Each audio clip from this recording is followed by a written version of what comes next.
Good morning all and welcome to the Infrastructure Standing Committee meeting for the 6th of October. My, how time's passing us by. Christmas will be here before we know it. Just like to now declare the meeting open at 8:03 a.m. and do so with the Lord's Prayer. Our Father, who art in heaven, hallowed be thy name. Thy kingdom come, thy will be done on earth as it is in heaven. Give us this day our daily bread, and forgive us our trespasses, as we forgive those who trespass against us. And lead us not into temptation, but deliver us from evil. Amen. Thank you, everybody. Do we have any requests for leave of absence? I know we have two councillors who we're just waiting on their arrival. Mr. CEO, do we just do an apology? A temporary, yeah, just a temporary apology. If we could just note that, perhaps in the minutes. Thank you, Linnell. Councillor Duff, would you be so kind as to perform the recognition of traditional owners? Thank you. Thank you, Mr. Mayor. I'd like to acknowledge country and the traditional owners and the land where we meet this morning, the Wakwaka land, and acknowledge the elders, both past, present and emerging. Thank you, Mr. Mayor. Thank you, Councillor Duff. While we're on the ceremonial processes, we sadly, Mr. Earl Pratt of Mergen passed away on Saturday morning, aged 84. Earl was a long-standing councillor in the Mergen Shire Council. I think he was there for, well, not long, many years, and he made a significant contribution to the development of the Mergen Shire in his time there as a councillor. Certainly a very active and major contributor to that community going back generations, the Pratt family. So I might just ask Councillor Duff just to say a short prayer for Earl and his family, and then we'll have just a minute's silence if we could. Thank you, Councillor Duff. Thank you, Mr. Mayor. Yeah, I'd like to pray for Earl and his family. Earl, as the Mayor has said, has been a tremendous contributor to the Mergen Council and to our community, and just wanted that the Lord bless Earl and his family during this sad time. And we ask this prayer through Jesus, in Jesus' precious name. Amen.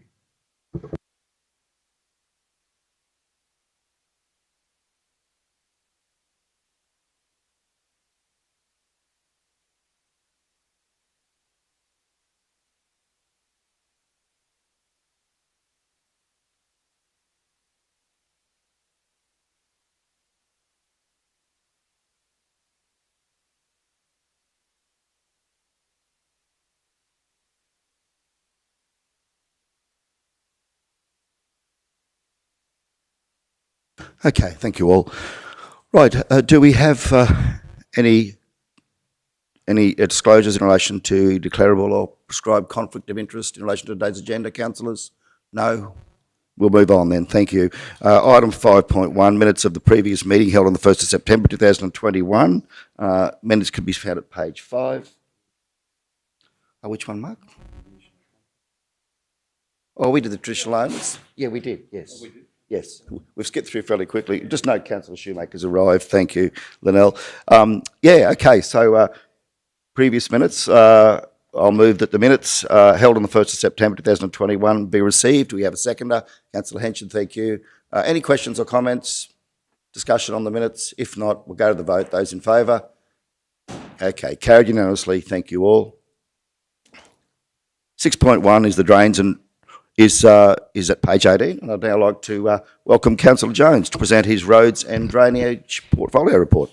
Thank you, Mr. Mayor, and again, great pleasure to present the roads and drainage report for the month of October. The following are current planned works for the month of October through our capital works program.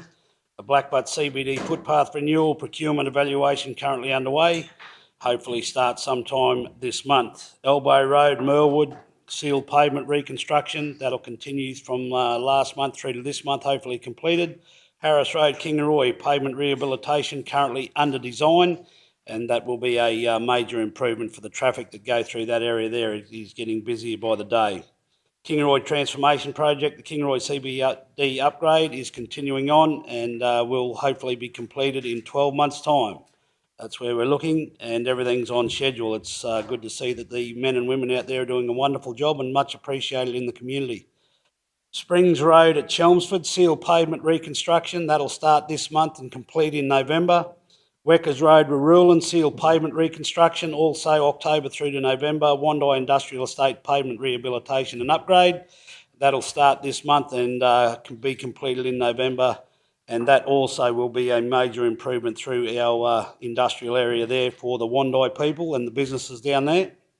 Youngman Street, Kingaroy, renewal and upgrade of road medians, procurement evaluation underway, and the expected start date is to be advised there. The staff are working very hard, and I believe there may be some issues around costings and all that. Things are changing by the day. Bitumen reseal preparation, procurement currently underway. Bitumen reseal preparation works being planned for Sherburg Road, Cloyna West Road, Cushney Road, Dangle Mountain Road, Iron Pot Road and Rankies Road, and that will start in November and continue through to February. Our gravel resheeting program we have down in Bouldry Road, Brooklands, Hazeldean Road, South Nanango, Majors Road, South Nanango, McNamara's Road, Mundubra Geelong Road out at Geelong and Wilson's Road, Wattlegrove. They will all have shoulder resheeting and gravel resheet all through to be completed by the end of this month. And our patrol grading, we have Abbeywood, Brooklands, Ellesmere, Goodger, Gordonbrook, Inverlour, Kingaroy, Kinleymore, Maidenwell, Mamarambi, Noongar, Pimpinbungie, Speedwell, Stallworth and Wigton. They are all under operation at the moment, started last month and will continue right through this month, and hopefully we'll be across those roads on our patrol grading by the end of October. Roadside slashing and boom mowing, the recommencement of the slashing program is weather dependent and is currently being planned for October. Completed works for noting through the month of September, our capital works program, Williams Road in Banarkin, upgrade from unsealed to sealed standard, project nearing completion, awaiting line marking. That down there has been really, really appreciated and welcomed by the locals that use that road. That road is very heavily trafficked and it was a missing link. So well done to the men and women that have done that. Gravel resheeting, we've done Cobbs Hill Road at Sunnynook and Hayden's Road Buoy. And there's some pictures at the back of this report for anyone to have a look at, and they'll be on our website.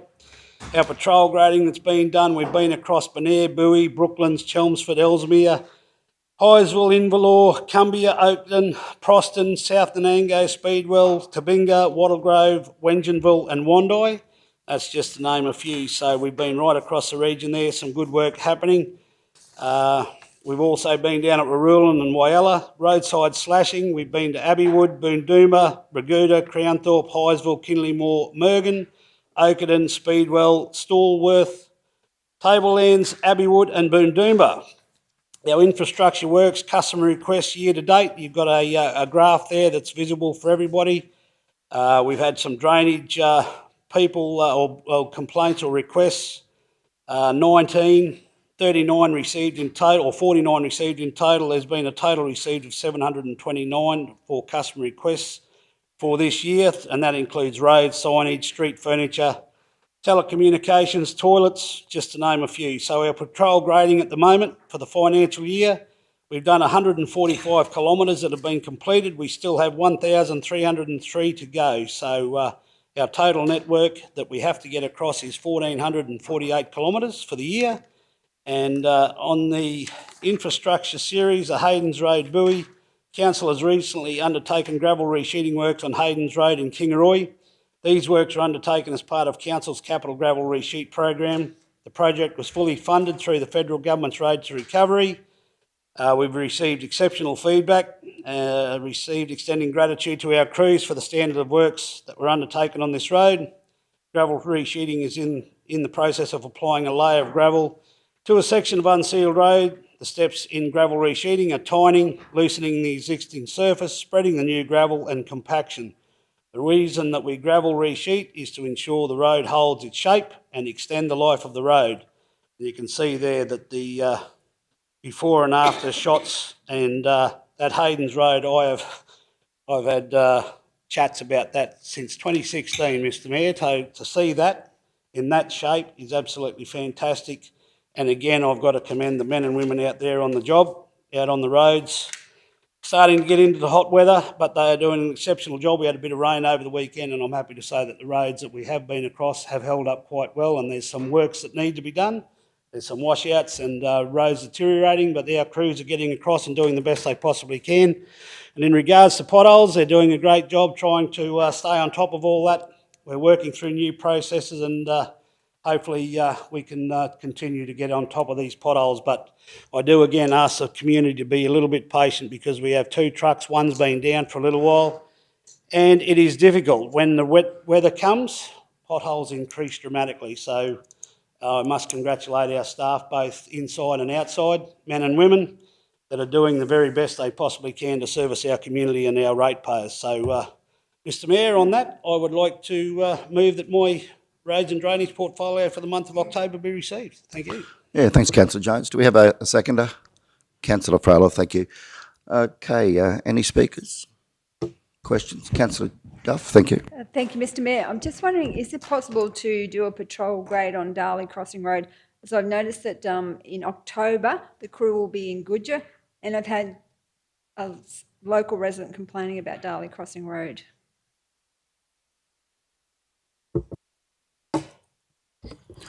Yeah, thanks, councillor. I'll get my team to have a look at that and inspect as required, and if it's deemed necessary, then absolutely, yep, it's fine. Thank you. I just back in just after amalgamation, Innisbridge was closed, and we did make a commitment to the locals that we would keep that road better than, like, above average for grading because of the fact that we were closing Innisbridge. So I just wanted to, yeah, that's why I think we have a commitment that we made quite some time ago to those people, and I just would like to see that honoured. Thank you.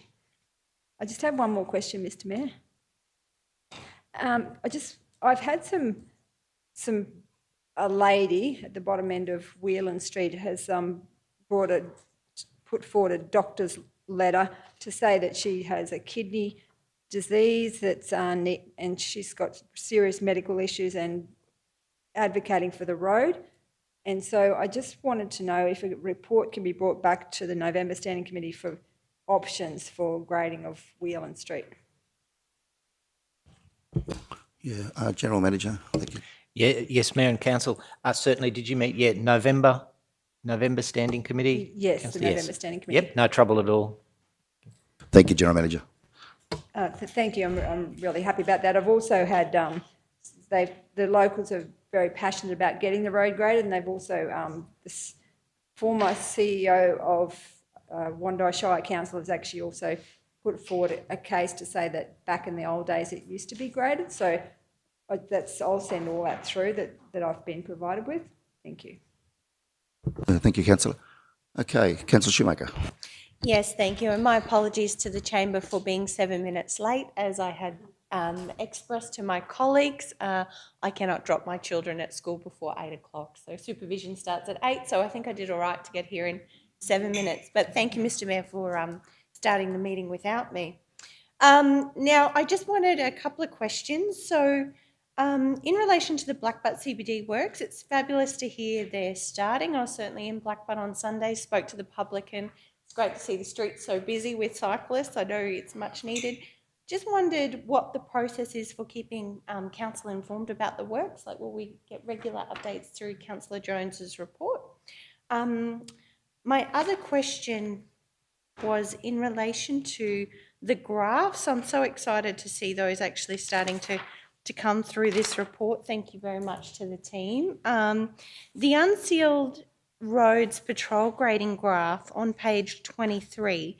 So as Councillor Jones has said, we've got 1,448 kilometres to get across for patrol grading. And I just wondered that year to date of 145 kilometres, is that from July, August and September?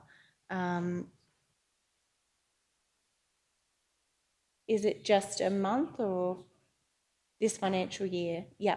So I did some sums, and to get across 1,400 kilometres over the 12 months, you know, we would have to hit around that 120.6 kilometres a month. So I just wondered, is there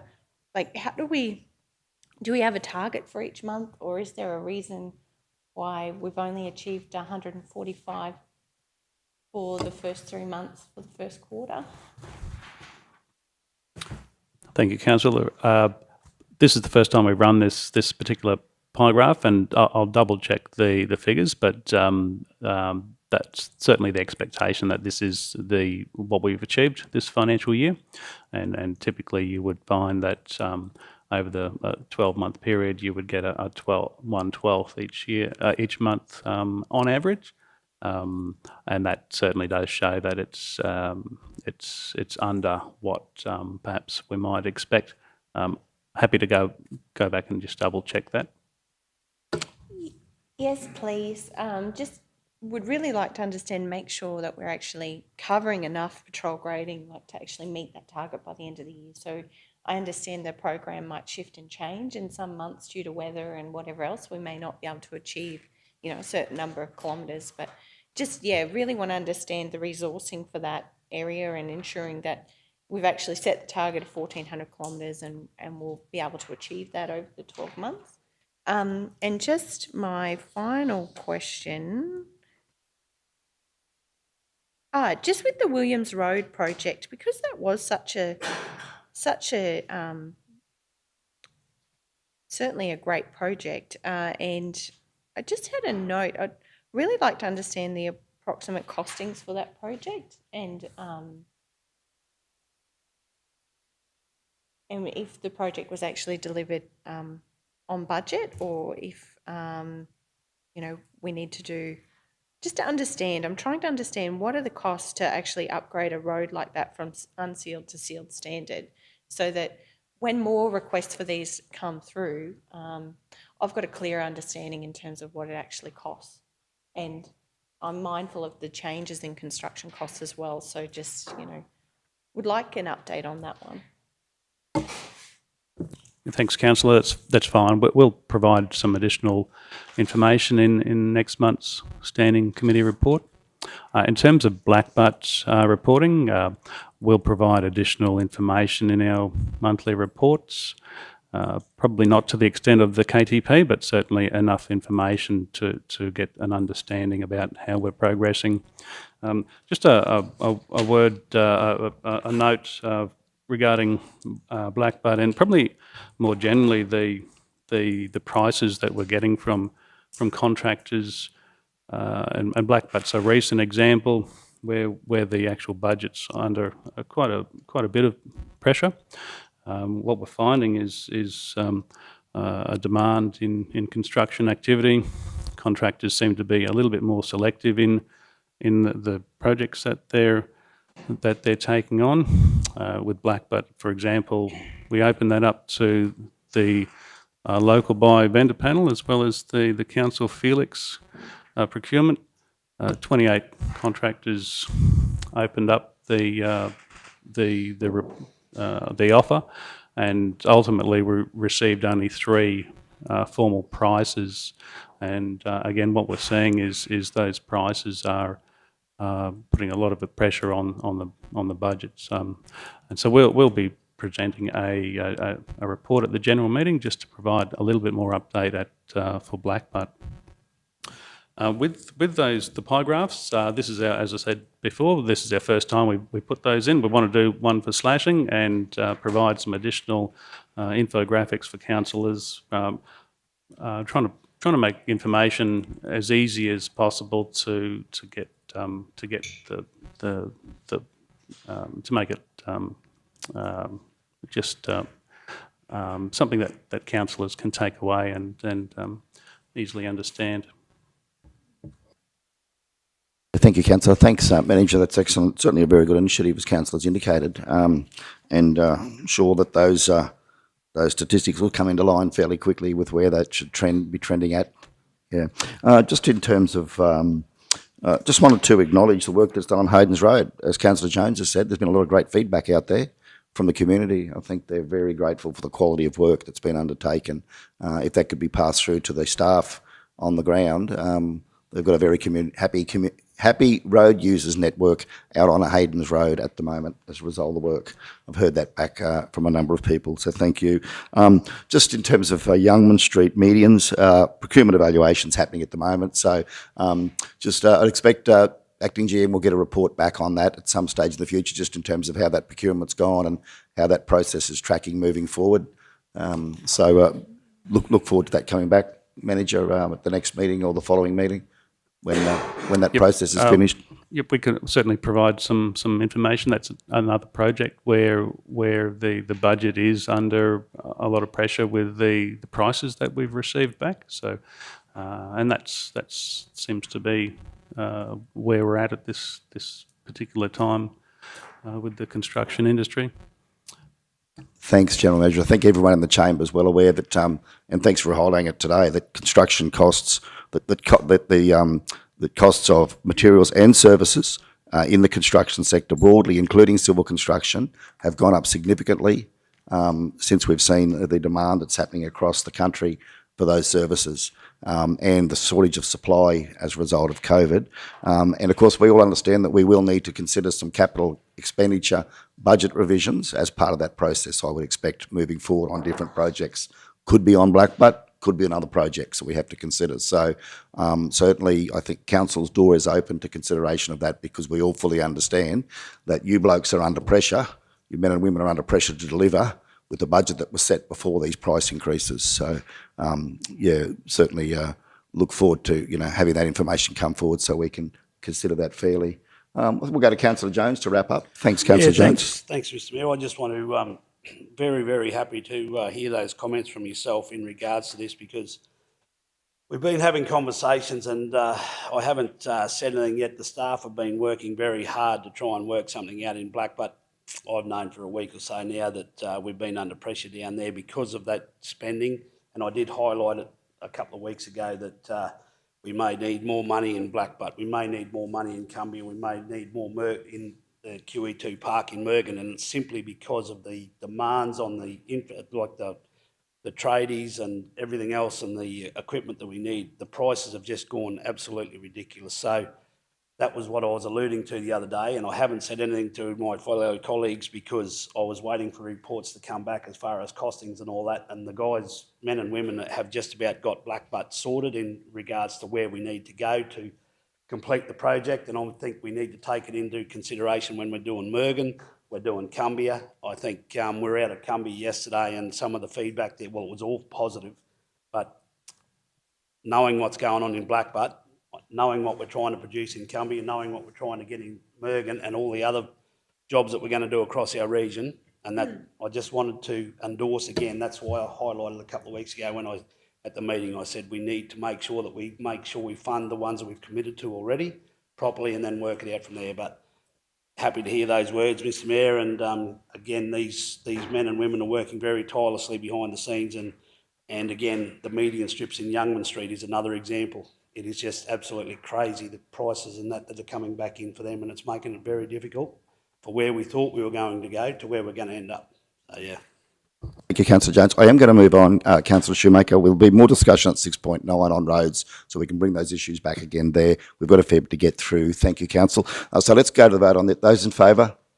Okay. Carried unanimously. Thank you all. Reports accepted. Let's move on then to 6.2 and welcome Project Manager Meehan to give us an update on the KTP. Welcome, Aaron. Thank you.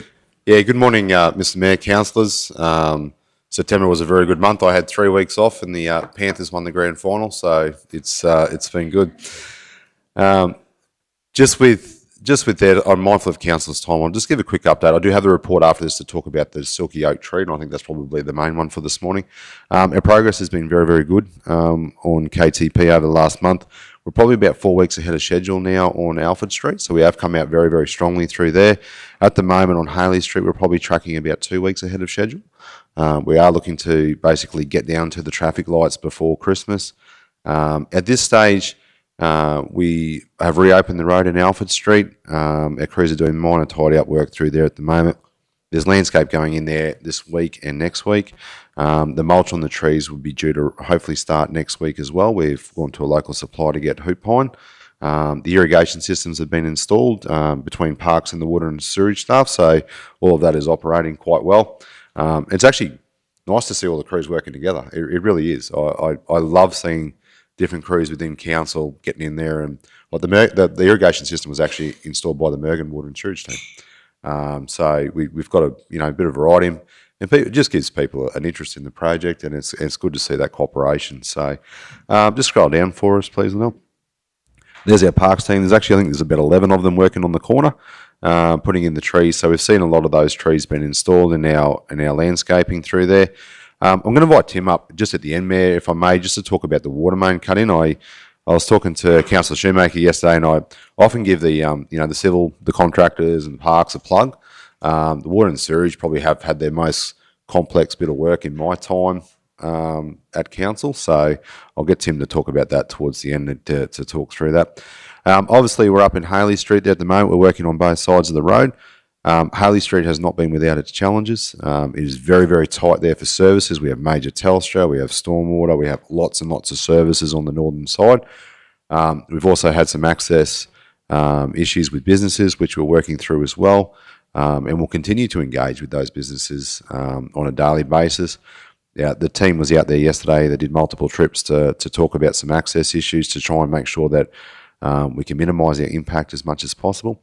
I'll just note for council, we have tried to work with a number of businesses there to increase our signage and our videos. I believe the divisional councillors are up there this afternoon to do that. We've installed, with the reopening of George Street, we've installed some temporary parking there to support some of the businesses, particularly the Healthy Noodle. I'll just give a shout out to that there is parking there available for pickup and those sort of things. We've tried to sign that as well. The Corfleet signs are not overly expensive, but they do make a big difference too when people are driving through to actually try and identify with those businesses. So just want to rest assured that we are trying to do absolutely everything we can. I still come back to it, and I said this yesterday, the biggest thing we can do to help businesses is move through as quickly as possible. The minimise our time there is absolutely essential, and working on both sides of the road, and we will having a third section open very shortly.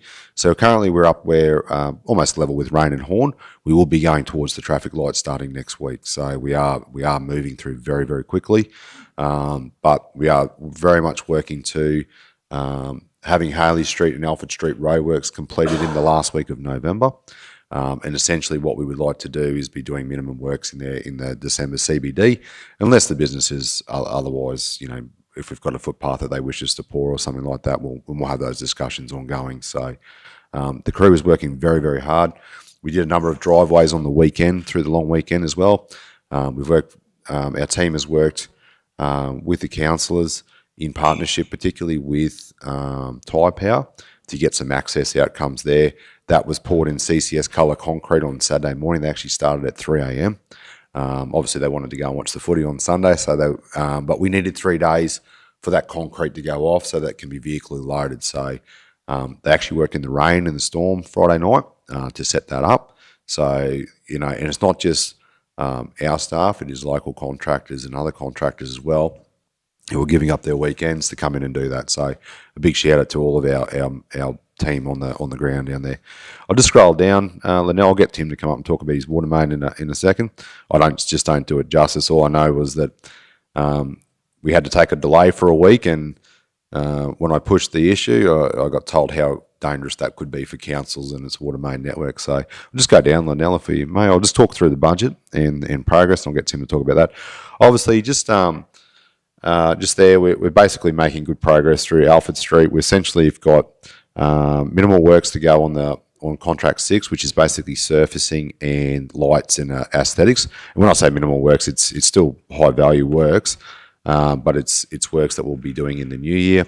Obviously, our aim at the moment is to get through the civil components. Just go down, Lynelle, so we can keep going down. I'll just go down to the budget. So just hold there. So this is the latest figures that we ran last week when I got back from holidays. We are watching our costs very, very closely at the moment. Similar to other projects, we've seen probably some minor increase in costs, but not major. At the moment, we're actually within 0.32% of our budget, so we're running that number every week. We are forecasting probably the only protection that was for us over other people is we've ordered our materials in advance, which makes a huge difference. So, but we are seeing, and just on the knowledge of the last conversation, we are seeing increases everywhere on day labour and those things. So the team is working very, very hard. I was talking with Aaron the other day, and he's got traffic lights. It's going to take us 26 weeks up to get that work here and installed, because it's just we'd like to see them probably, he's working with a supplier, we might get them in 16 weeks, but, it's tight there. But from a cost point of view, because we've got it well planned out, we're not seeing a large impact on the KTP for that. What we're seeing at the moment is probably variations. I've allocated the full amount of contingency plus 50,000 on contracts 6, 7 and 8. So we generally carry 100,000 in contingency across those contracts. So we're probably tracking around $50,000 on our budget by the time we finish 6, 7, 8. Obviously, we're looking through that at the next couple of stages. Efficiency is our biggest winner, particularly in Alfred Street and into Haley Street at the moment. So we are making very, very good progress. Essentially, what we're seeing is our unit rates drop because obviously our day rates are reducing. In addition to that, our traffic control costs are actually halved at the moment because we are operating on both sides of the street instead of one, which was a big difference between Alfred Street. So we are working very, very diligently to try and make sure we keep that through. It's not without its challenges too. We also have issues, obviously, with the landscape, with the power line still. We've had issues with stormwater. We're currently looking at the landscape plan again now because we're clashing with power lines. Some of the planners are clashing with stormwater, so we are recentering stuff to try and make sure that we are advanced. So we're not making those decisions the day when we're ready to go. So we are looking to make sure we keep our efficiency through there. Our biggest one, probably our issue in Alfred Street, was the subgrade on the pavement. I think I brought this up with council previously. It was pretty bad actually. So what we are looking to do, we are currently testing for lime stabilisation on the remaining section of Alfred Street and also on Haley Street as well. So we've sent that off to South Queensland Soils. We're actually working with TMR and with SPA, who Stabilised Pavements Australia, to come up with a solution where we can go through and lime that subgrade first, which will significantly lower the risk to the asphalt, which we're working through. So you're learning on the run, but we are adapting, and I think it's important that we continue to meet these challenges and make sure that the scope remains within the project budget. That's what we're here for. So just scroll down for us, Lionel. That one there. Now, I just want to share this one. I'm mindful of your time, Mr. Mayor. Just to show how much people are getting into the project, this was actually taken by the IT guys at crack of dawn one morning. We didn't ask them to do it. They actually put the drone up through KTP. So we have a number of videos there. So that's obviously Alfred Street through there. It's probably one of our better photos, and we've actually taken them now for before and after shots for KTP, and we'll probably do the same down on the other roads as well. So Dave actually got up pretty early one morning and flew the drone through. If you can just see there, like the difference in comparing one end of Alfred Street to the other, it does show where it is. When we actually flew up Haley Street, I'll say, looks very tired compared to the new section of Alfred Street when you see it from the air. So, we're just taking those videos as we go through. But yeah, no, just a shout out to the IT guys, and it's again, didn't ask them to do it, and they were happy to share it for us, and it was great. So, just scroll down. I just touched on that one there before around some of the cost issues that we've got there. Just go down, Lionel. Tyre power access. Obviously, we're trying to maintain a walkway on both sides there. That was just prior to the rain. Again, from a mitigation, one of probably the other risk I'll just touch on with council at this point in time is the weather. I made an early decision on Wednesday afternoon last week to shut the job on Thursday, Friday. The contractors were happy to have a long weekend. Thursday morning, I think the foreman was ready to strangle me because they thought they could have a run. And, obviously we caught 40 mil of rain. So we've learned our lesson in Mergen. We lost significant money on a number of occasions in Mergen through storms. And to be honest, some of those storms came through and they weren't even forecast. So we are taking a lot of time, not a lot of time, but we are taking steps and extra time to make sure that we mitigate our site as much as possible against weather impacts. And that also makes it easier for the businesses too. We don't want mud and junk getting trogged through cleaning carpets and that sort of stuff. So a big shout out again to our crews on the ground for spending that extra time. And a lot of times they're coming up with solutions. Obviously, we're installing an upgraded stormwater pit system. So we're having to actually cut into the existing stormwater at ground level because the pits are at road level and the subgrade's down here. So we are working through. So, and also our crews are working on weekends as well to come through and make sure that those integrity is maintained. And that's, that section there is worth $2 million. So it's worth our time, and we want to make sure that we're mitigating as much as possible. Just scroll down there for us. Just there, consultations. Again, I'll I'll give the kudos to the KTP team over there, and also our divisional councillors who have been out in the ground with our businesses. I don't do a lot of the consultation, but together they're working very, very hard. Makes a huge difference. It really does. Every business will have a copy of the program in front of them. There's an updated one, I think, coming out again today, now that we're looking to get to the traffic lights, which is obviously an extra distance. But having that early discussion with businesses, and Luke and Christy were out on the ground talking to businesses past Rain and Horn, and their feedback was, are you happy for us to move through? Just get it done. We want you to get through here as quickly as possible so we can move through. So, and having those sort of information and that sort of relationship makes a big difference, because things do change quite regularly. So, and the other one I would say is that the regular videos that we've been doing makes a big difference as well.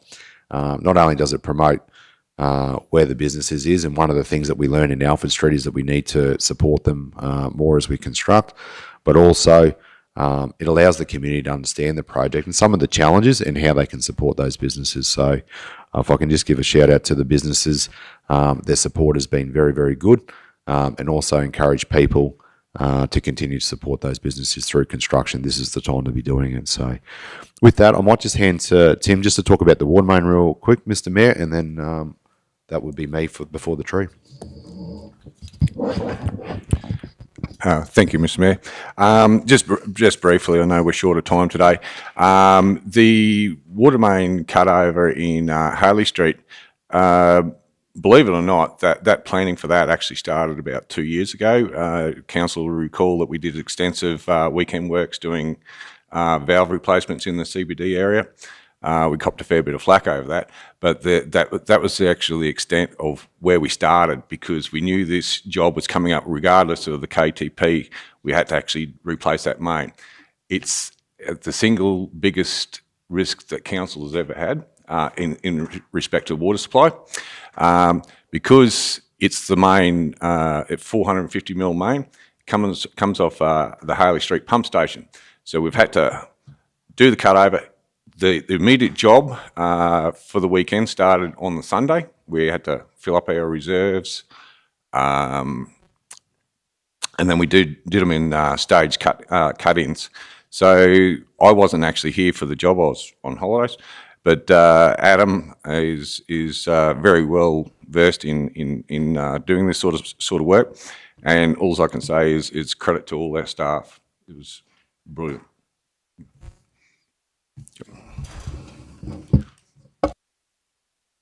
Tim, yeah, absolutely. It's massive effort. The technical nature of this work, and keeping that supply through that 450 mil pipeline, incredible. Yeah, are we able to, Mr. CEO, acknowledge the work formally that's been undertaken by the wastewater team, Councillor Froeloff? I think there needs to be some acknowledgement here. It's tremendous work. Yeah, thank you on behalf of council. Very complex and a lot at stake. Yeah, well done. Yeah, thanks, Tim. That's brilliant. Thanks, Aaron. Okay. Righto, well, let's get this one out on the floor. So do we have a mover for the acceptance of the report? Yeah, thanks, Councillor Froeloff. Second to Councillor Jones. Any questions on the KTP update, including the waterworks? Thanks, Aaron. Okay, thanks very much. We'll go to the vote. Those in favour? Carried unanimously. Thanks very much, everyone. Thanks, Aaron and Tim. Okay, now moving on to 6.3, the KTP signature tree alternative at 35. Thanks, Aaron. Yeah, thank you, Mr. Mayor. I'll just cut straight into this one for council. So, question we had, and we had at the last council meeting. I've also had questions from a number of councillors. We've provided feedback previously, and in relation to the Silky Oak. One of the things we found is everyone has an opinion on the Silky Oak. Some love them, some don't like them, some think they're messy, some think that they're great. I think I'll just talk to the map. So just go down for us. So there's a number of Silky Oaks to go in there. Linnell, just might have to shrink it back one zoom, mate. That's it. So the one at the moment is the one there. If you can see on the bottom left-hand corner, is the yellow dot there. That's the one that's installed. It's actually on the other side of the road, because when this plan was done, the power lines were to be brought underground. So it's actually next to the tree on the other side. So there's a number to go in there. I think there's 8 or 9. Now, the Silky Oak is a non-deciduous tree. It does have a flower. It does have sap. that comes down. They're in non-eating areas. Now, we've had a number of meetings between ourselves, the landscape architect, and our Parks and Gardens team leader in this space. Essentially, we've come up with an alternative tree to the silky oak. The theme colours for the CBD are obviously the green, yellow, and red, which is the same on your logo on your shirt. And the silky oak's quite a large tree. These trees are required to be at a certain height in a number of areas due to road safety. We require 1.8 metres of height of clear trunk space for the vehicles to be able to see through a number of these locations. They're also adjacent to crossings. What we've done is we've come up with an alternative tree, which is the firewheel. So just scroll down for us. So the silky oak there, we've previously put that one out to the councillors for feedback. The landscape architect is still a strong supporter of the tree, as am I, actually. I like the tree, but also acknowledge too that it could be one of those trees where we come back in a period of time and go, yeah, look, maybe it wasn't the best choice because it has left a mess or it's not quite what we wanted. And a lot of the feedback we are seeing is that there could be, once they're established, it's very, very difficult to get rid of them. So it's one of those, it's a risk mitigation, but it's also a perceptional issue. So I'm not too concerned. Just go down. This one here is the agreed one that we've come back with the Parks and Gardens landscape team and the project team.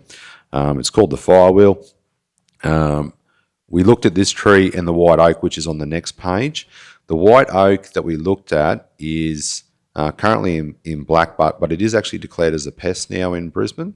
And we looked at a number of the trees. For the tree to get to the size that we're looking at, we're probably looking at 25 to 30 years of growth. So we've actually ruled it out because it's not a signature tree. It's not big enough. And Damien was quite happy with that. What they've come to consensus, Linnell, if we go up to, please, is this one here, which is the Firewheel. Now, this is the right size tree, so it provides plenty of size and shade.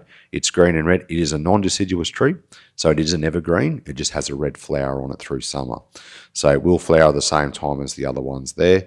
So the recommendation from the team, and including the landscape architect and our parks team, if council wishes to change out the silky oak, this is what we would recommend that we use. So for this one, Mr. Mayor, I'm leaving it in council's hands to decide what we do. I'm okay. Thanks, GM. Thanks for coming forward with that alternative. Okay, so we do have a recommendation there that the alternate, council alternate the silky oak for KTP with the Firewheel, Stenocarpus. Okay, how do I go there? Okay, so first of all, we'll get this one debated. So let's get this up for debate. Do we have a mover for that recommendation? Thanks, Councillor Jones, and a second to Councillor Frolloff. Okay, the floor is open. Councillor Potter, thank you. Thank you, Mr. Mayor. I actually just had a phone call this morning with regards to the firewheel tree. This resident was quite concerned because they've got one of these trees in their yard and it's up to 30 metres. So unless we coppice this particular tree to make it bushier or something like that, their biggest concern is the size of the tree in the space that we have. They don't think it's going to be quite suitable. They actually recommended some of the Brachychaeton family as opposed to the Stenocarpus sinuatus. Thank you. Councillor, can you just clarify what that recommendation? What was that particular species? Just for the benefit of the chamber. They mentioned it's part of the Currajong species. They've done quite a few hybrids now, and the Brachychaeton family. Brachychaeton. Yeah, they've hybridised some of the smaller trees. Is what they mentioned. Can you spell that for us, please? Brachychaeton. B-R-A-C...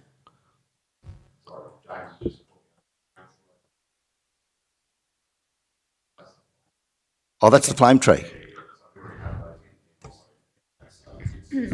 So we've already got that one? So it's the flame tree, the same one that Jimmy Bung sings about. Is that it? Flame trees. Yes. Okay. Good. Yeah, thank you. but their biggest concern was this particular tree was the fact that they've actually got one and it's up to 30 metres. Yeah. We might just go around and then we might just give you the opportunity, project manager, just to respond to some of those issues. So the first one was the height issue. Councillor Frolloff. Yeah, thank you, Mayor. Yeah, we definitely have to look at the trees that are going in because we've got that massive problem in Nanango with those leopard trees all around town and the pods that they drop are causing a major issue with people slipping on them and the elderly. So for whatever you do, don't put bloody leopard trees back in. Thank you. I think it's a pretty clear message, Project Manager. Thank you. Councillor Duff. Thank you, Mr Mayor. Yeah, I actually Googled that particular tree, and it does seem to have large pods similar to the leopard tree. So I just would be concerned about that. And also I was concerned about what Councillor Potter has raised, the height of the tree. 30 metres is a big tree for the CBD. And the question I wanted to ask was, is it possible that before it comes back to council, that advice from independent local horticulturists, like our local horticulturists, be sought and that be included in the report? That's the question. Okay, we'll just take that one down as well. I'll note that. I'm just going to get these down so we can come back to them. Any other, Councillor Shoemaker? Yes, thank you, Mr Mayor. Certainly, I see the importance of having a tree with flowers on it, and that the seed pods and the flowers and the sap and are all part of that natural process of a tree. I'm quite torn on this one. I've actually done my own research about the silky oaks, and I know there are a number of concerns around town. I know I've got them on my farm everywhere, and you know, when they're not maintained to the degree they need to be, they can, I can see, become quite ugly. However, from the research I have done, when they are maintained well and trimmed, and there is a cleaning process, and there is only sap for a small time of the year, you know, I think it is manageable outcome, but I am also respectful of the views of other people in my division who certainly aren't a fan of the silky oak. I just noted in the information we've been given that I understand the tree height is an issue, but tree height is important with a signature tree. And in some CBDs, in very popular areas, that 20 to 30 metres actually shade cover is what's targeted. So I also recognise that, and I have been in areas where there are gorgeous big trees, 20 to 30 metres high, in urban settings around Brisbane, and it's just stunning. So I think the whole point of a signature tree is to actually have some height about the tree. And I notice here in the information we've been given about the silky oak that it will only grow to 20 metres tall in an urban environment. So I'm also very mindful that when any of these tree species are actually maintained to the degree that they're supposed to be when they're trimmed, you know, they have got the root barriers underneath in the infrastructure to make sure the roots don't interfere with our underground infrastructure, that you know, the outcome can be achieved. So for me, I quite like both trees. I think the firewheel tree, the flowers are quite gorgeous. However, the seed pods are a little bit of a concern if that's an issue in Nanango. I'm probably a bit torn on this one and probably would like to understand more around that urban environment. I also just recognise that, you know, the people, the team, our council team who have sat down and looked at this information certainly have their advice for my opinion, is very warranted. And if they're making this recommendation, I also respect that. So yeah, I'm open for conversation on this one, certainly. I want to make sure we get it right because it's a significant long-term investment. We'll come to you shortly, Project Manager, because you'll have a few questions here. Councillor Jones. Yeah, thanks, Mr Mayor. With the plan of the trees and the silky oak, how many out of the 8 or 9 that you're going or preparing to plant, the actual limbs and the top of the trees will go out onto roads? Is it over garden area that they will be basically dropping sap over, or will there be? I know this one down on the corner will cover footpath. Down here it will extend over a bit of the footpath, I would believe, unless it's going to be maintained really, really well. So first question through you, Mr Mayor, to the GM. In all the positions where you're preparing to plant them, what is the chance of it spilling over onto footpaths, roads, that sort of stuff, rather than just onto the gardens? Yeah. Thanks, Councillor Jones. So we might GM, just three issues I've noted from the councillors. Number one, issues around height. what's the height issue, the pod issue, and the coverage issue over the roads and the footpaths. Can you address those three to the best of your ability? At Yeah, this point no, anyway? that's fine, Mr. Mayor. I actually asked a number of those questions myself because I saw the pods first up. First question went to the landscape architect and Damien, and they believe the pods are not an issue. They don't drop and make a mess like the leopard trees do. So, because I saw it in the photo straight away, I saw these seed pods there. First thing I was like, look, I'm an infrastructure engineer. I hate pods on the ground. They block storm water. They're trip hazards, all that sort of stuff. Discussion we've had is that they will not make a mess like the leopard trees and other ones do. They'll actually will flower out, is my understanding. So they won't be blocking up the drains. There might be the odd one that drops that needs cleaned up, but no more than what we would normally see off an evergreen tree is what I was told from a leaf point of view. It's interesting. I had a discussion about the what drops and what not, and what I got told by both parties is that evergreens will still drop stuff on the ground. They will do that, and that's so essentially they believe the pod is not an issue. Is my first answer to the council. In regards to silky oak, councillor, it will touch the hard surface. They will come to the hard surface at some point. So they're largely over gardens. The recommendation from the parks team is they actually would like to keep the current silky oak down here that we've already installed. It's a large tree. The other one we've purchased is still here, but they would put it in Memorial Park most likely as a feature tree through there. In regards to the height is actually the height that we're looking for. We are looking for that 20-metre tree inside those things. The recommendation, just for Councillor Potter's one around the height, that's actually the same height as the flame tree that is recommended that person is recommended to us. They will grow well beyond 10 to 20 metres. They will go. They're a signature tree in themselves, so they will be all around similar heights, around 20 to 30 metres. So, which is what we're actually looking for. We're looking for them to get up nice and high, to have these beautiful big signature trees. Keep in mind too, one of the things that we've spoken to with the landscape architect is the need to make sure that we have a regular maintenance program for these trees. And we also will be, in other councils I've worked as, we regularly seek an arborist advice from time to time as well to make sure that the trees in the CBDs remain in good health. And I think that's just good practice. So our recommendation is the firewheel. It does tick all the boxes. It gets to the right height that we're looking for. It probably will go quite large. But it's designed to make they're designed to get up above those shared spaces and create shade for both vehicles and for the CBD as well, and for pedestrians through there as well. The other trees that are in there that we've seen planted throughout the CBD, they will be above 10 metres also. They'll be around that 20-metre mark, so which is why we have controlled water and environment. Keep in mind too that these trees, their root system is limited by the root barrier as well, so they're not going to go from me to Councillor Jones away, so we're not going to see these large root systems going through. They'll be contained within the garden bed that they have, so that also will control some of their growth as well, as my understanding. So we think I think that answers all three, Mr Mayor, I hope. It does. Aaron, just in terms of then timing on this, because we've got this recommendation here up at the moment, when do you need to have an answer from council as to the species selection for these intersections? And if there is some delays, how does that impact on the project moving forward? The biggest one for us is we probably are looking to, as soon as possible, because it does play with our landscape plan. We need to, because we are moving for the electrical system, we are doing that now.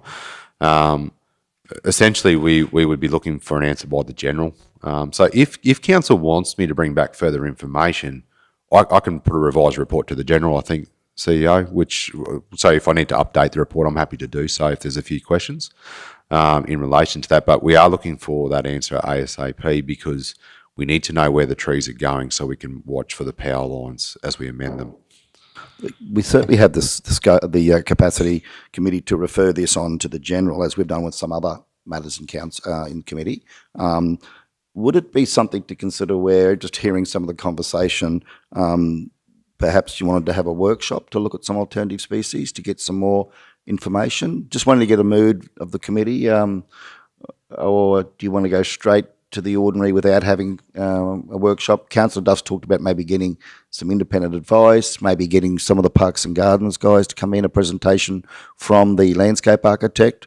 Just putting that out there, what are the thoughts? Any views, thoughts on that? Councillor Jones, yes. The firewheel tree, does it drop sap? No, I don't believe so. It drops flowers. But just on the back of that, Mr Mayor, we do have consensus from the landscape architect and Damien from our parks team for the firewheel as their preferred choice. Okay, thank you. All right. So, before we go to the vote on this, I just want to make sure we're getting this right. Councillor Shoemaker said we do need to get this right because once they're planted, they're planted. And the staff need to know by the end of October so they can progress. Keen to hear thoughts on where we go from here. Councillor Duff? We had that group that looked over the other trees. I'd be interested to hear their comments on this particular tree as opposed to the silky oak. And that's why I suggested that we get advice from those local horticulturists.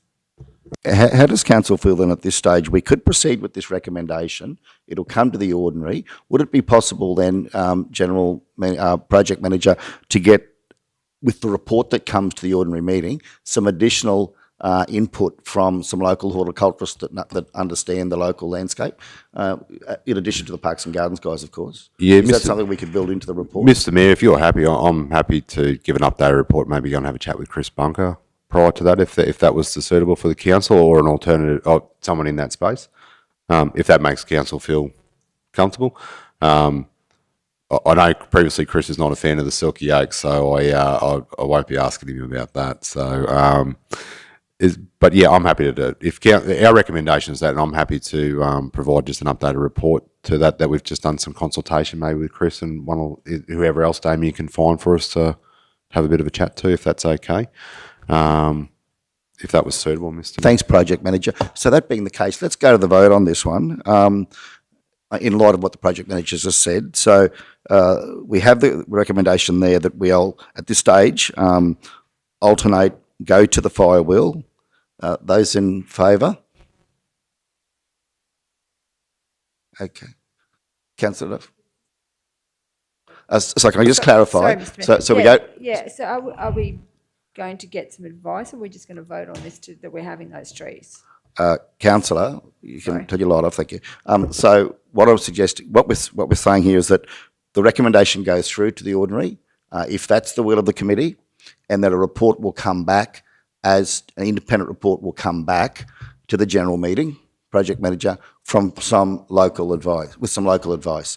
So this is a recommendation to the general. If the advice that comes back independently is that this won't be a suitable tree and there are other options, and there's concurrence around that with the staff and the independent local horticulturist, council then has the power to reconsider that at the ordinary meeting. So this is simply a recommendation that allows us to move forward, doesn't lock us in. Yeah? Okay. All right, so we'll go to the vote. Those in favour? Carried unanimously. Thank you all. And General Manager, yes, if we can make sure that we get that advice from Chris Bunker or local horticulturists, others as well, and bring that back into the report so we can consider this further at the ordinary meeting at the end of October. Thank you. Yeah. Excuse me, Mr Mayor, I just have one question, is just in relation, if I may, in the existing silky oak that's in there, does council want to keep it there or do they want to remove it? Very good question. Thoughts on that? We can transplant it. The only reason is Damien is keen to take it now if we're going to take it, because it's so if council's keen not to have the silky oak but to have it replaced out, I'll give the parks team the go ahead to change the silky oak, to take the silky oak out, that's all, because we can transplant it. The longer I leave it there, the more chance it's not going to survive, and now is the time to do it, I believe. Okay, thank you. Councillor Jones, are you keen to are you prepared to put something forward on that and we can get it through formally as a recommendation? The silky oak be removed. I've heard your concerns about dropping sap on the footpath. Yeah, Mr Mayor, if we're going to go with the firewheel through the whole of the town, or we're changing up from the silky oak, I can't see the benefit of having one silky oak tree planted on the corner and not blending in with the rest. So I would suggest that I'd add to the motion or whatever to proceed with the removal of that silky oak tree on the corner and wait for the report to come back to decide what we replace it with. I don't know how you happy to word that. I think if we can put a motion up that council, that committee recommend to council that the existing silky oak tree be removed, from the corner of Youngman and Alfred Street. Happy with that? Yep. Do we have a seconder for that? Councillor Potter, thank you. So let's just get some debate around that and then we can get that put through formally. Councillor Shoemaker?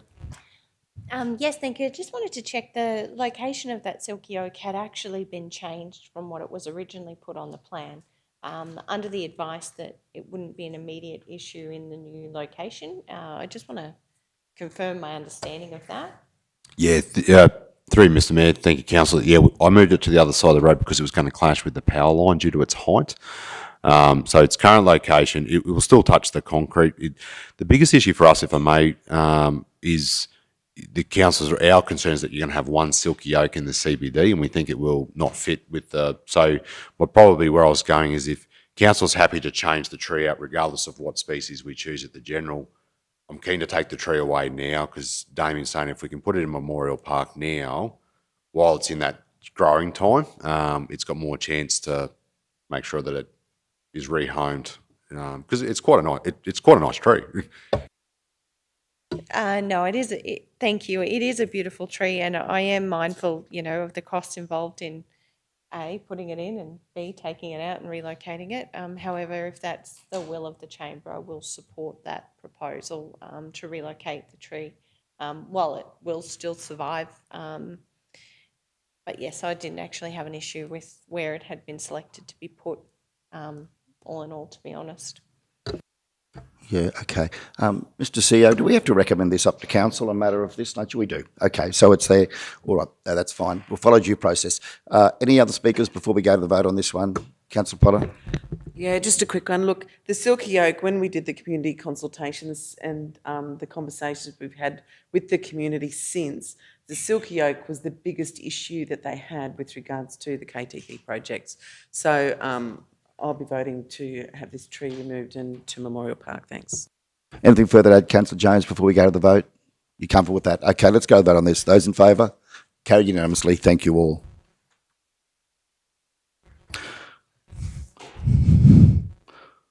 Okay, excellent. Let's go on to 6.4, Hayley Street Car Parks, Youngman Street to William Street at page 40. And welcome up, Manager Darcy, and we'll go to you to provide the report. Thank you, James. Thank you, Mr Mayor. This was an item that was raised from previous standing committee around the opportunity for the consideration of additional car parking on Hayley Street between the intersections of Youngman Street and William Street. For those who aren't familiar with the terms, it's basically between Memorial Park and the McDonald's and King Roy Hotel intersections. This area has a mixed use of residential and small business as well in that vicinity, so there is an opportunity there to consider this further. What is currently in existence is curbside parking or parallel parking adjacent to curb. With the width of the road through there, it's well over 20 metres wide, so there is a reasonable footprint to consider other parking angles. What we do have there at this point in time is 39 car parking bays, and through the reconfiguration, there is an opportunity to get that up to about 47 car parking bays through introducing 45-degree angle parking, predominantly at the western end of Hayley Street towards William Street. If you could just scroll down to the plan, Linnell, this might help with just understanding what I'm trying to say. So what we're looking at is that the western half, pretty much from the veterinary surgery on the southern side, is where we make up the most numbers. What we see there is what we call an edge line or the fog line. That gives us the distance that we need in order to then consider what parking we can have. We have some transitioning issues that we need to identify as we come into the Hayley Street and Youngman Street lights. That is really where we need to have that distance to assist with safety and confidence of movements in and out of those driveways. So we need to maintain those parallel parking bays. As we get further away from the lights, we can then start to introduce the angle parking. We do have some traffic regulatory items that we need to address as we head into William Street. hence the little red shaded areas around parking restrictions. But associated with that, we also want to provide good lines of sight and visibility to assist motorists with manoeuvring through those intersections. So that is, in the interest of time, that's an overview of that, and happy to take any questions from council. Thanks, James. Okay, let's. We've got the recommendation there that that we note that the committee recommends to council that council note the assessment of car parking bays in Haley Street, Kingaroy, and consider the concept of design for future capital works funding. Do we have a mover? Councillor Shoemaker, second, Councillor Potter. Thank you. Okay, speakers. Councillor Shoemaker. Yes, thank you, Mr. Mayor. I certainly think the addition of 8 new parks in the area would be a great outcome to achieve. I actually just got my COVID shot on the weekend on Friday and had to park down in Memorial Park because there was no parking in the street at all, and that was at 2 o'clock on a Friday afternoon. So I think there is a real need, noting the different medical services in the area, for those additional parks. And noting too that you've got people trying to access chiropractic services and these sorts of things. So my only question, fully supportive, thank you for the design and thank you for putting this in the pipeline. My question is really around a cost to basically, like my understanding of this project would be we're just essentially repainting the lines on the road. So I just want to understand, do we have a line marking budget? Like, is there, and what the costs of line markings like this would actually be, if that could come back to council for consideration in future capital works. Noting that we're currently doing line marking for the KTP project, so if there's opportunity to save funds by doing a project like this. Through you, Mayor, Councillor, it's certainly a minor expenditure compared to most, and we would be able to include it while we had contractors on site, and would be able to even cover it in a minor maintenance activity, really, because we're only talking, while we don't have to do anything to the pavement, if we don't have to touch a pavement and it's just paint, it's far less expensive. So I'm sure that we can arrange it, remove any existing lines and do it while equipment is around. Yeah, while we're there doing that same work. Thank you. Excellent. So just with this recommendation then, do we need to, we're noting the assessment of car parking and consider the concept for future capital works funding, is that just part of regular maintenance, or is this recommendation suffice for the staff to actually move on that outcome? Mayor, I'm sure that we would be, if it was council's will, we would be able to move and make those necessary, I suppose, detailed plans and deliver that works if that was your request within current both capital and operational budgets. It wouldn't require anything special. Thank you. So I'd probably like to move an amendment to the recommendation to council. Yes. Yep, that council note the assessment of car parking bays in Haley Street, Kingaroy, and and that the line marking plan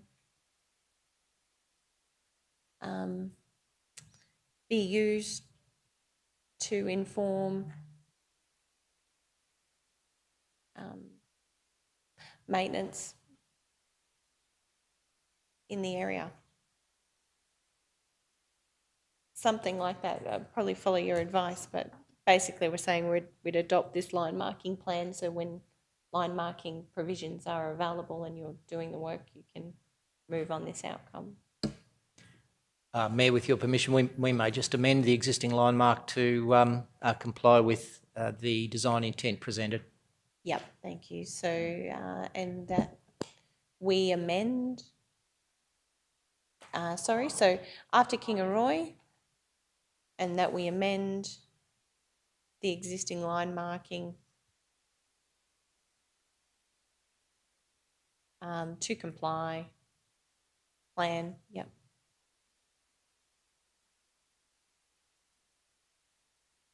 To comply with the proposed layout plan. Bunya to William Street on-street parking investigation.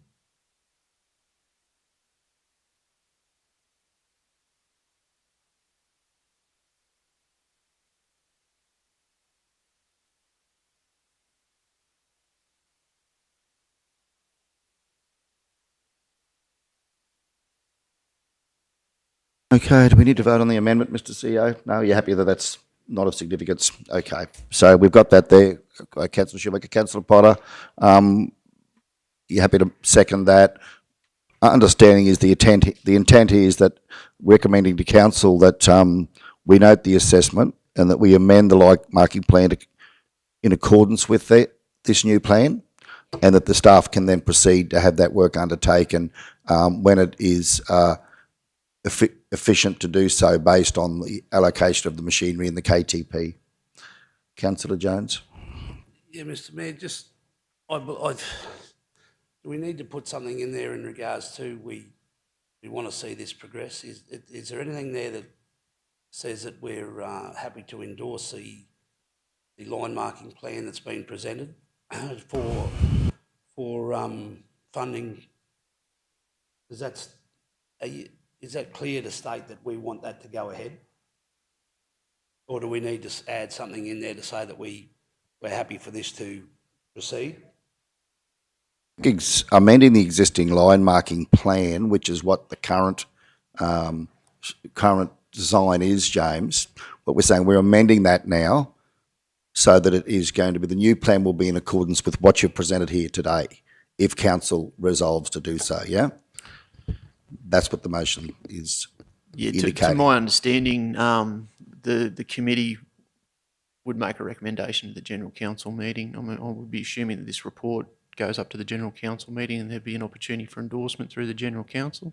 So my understanding is, take Councillor advice. Jones, that should council adopt this recommendation, then we're actually saying, well, we're going to change the parallel parking to the angle parking. So we're actually approving that plan as such. So that becomes the new line marking plan for Hayley to William Street. Is that correct? Is that what everyone understands to be the case? Is that the intent, Councillor Schumacher? I'm just wondering whether or not it needs to have something in there about Yeah, no, that's certainly the intent. Perhaps at the end, on noting Councillor Jones's feedback on street parking investigation, and that the works are undertaken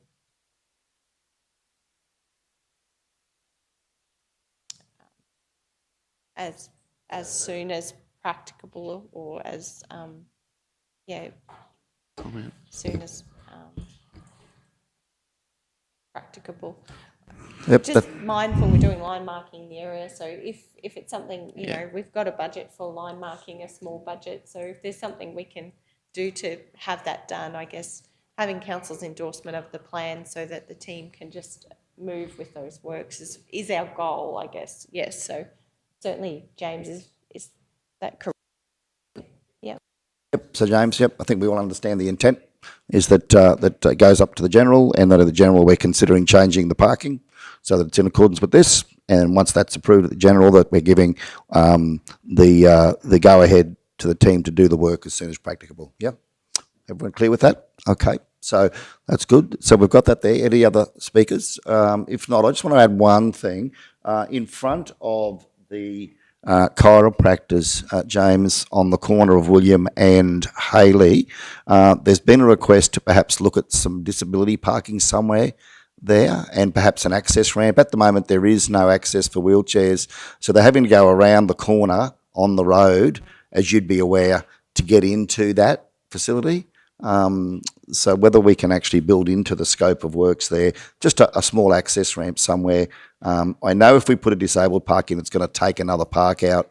It would actually lose one of those angle parks, but I'd like to have that considered, if possible, when that comes back to the ordinary, as a request from the chiropractors. They get a number of people who are physically, who use wheelchairs, and they're having problems getting them into the building. Yeah. Is that something we can do as part of the final design that comes back? Yeah, we certainly can, Mr Mayor. We just need to look at that closely on the method of access. As you quite rightly addressed it is adjacent to William Street. I've got some ideas on, excuse me, whether we can possibly use what we have is like a shared area with that chevroning that exists adjacent to disabled bays, whether we can encroach that shared area into that 10-metre zone of setback from the intersection, given that it's not an occupied park. there's the ability to probably overlap use without losing parking. I need to probably investigate that further, but that is an opportunity that may still get the outcome that we're trying to seek here. Thanks, James. Yeah, leave that with you to technically come up with what options you think and bring that back to the ordinary meeting if we're happy with that. Yeah, okay, so that's fine, thank you. So let's go to the vote on this one. Those in favour? Carried unanimously, thank you all. 6.5, request to rename Quiet Glen Road, Boondooma to Solar Lane Road, Boondooma at 42. Manager Searle, over to you, thank you. Thanks, Mr. Mayor. Councillors, last month we discussed this report, and the remaining information that we have in this particular report is the feedback from the residents, the property owners along Quiet Glen Road.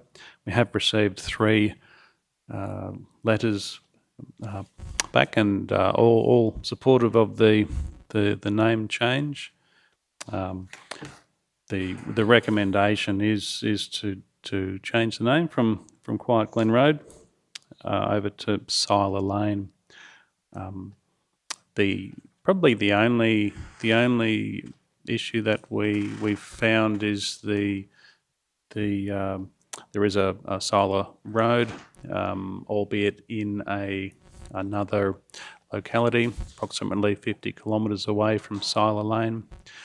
It is interesting when you do look at the overall number of roads, road names, street names. We do have pages of roads, streets, similar all through the region.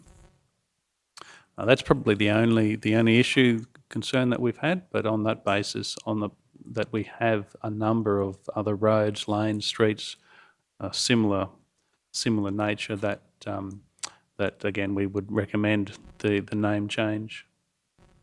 Yes, thank you, Manager. So the committee recommendation is the committee recommends to council that council resolves to rename Quiet Glen Road, Boondooma to Siler Lane, Boondooma, and that Quiet Glen Road, Boondooma be added to council's register of future road naming options for consider in the locality of Boondooma. Do we have a mover?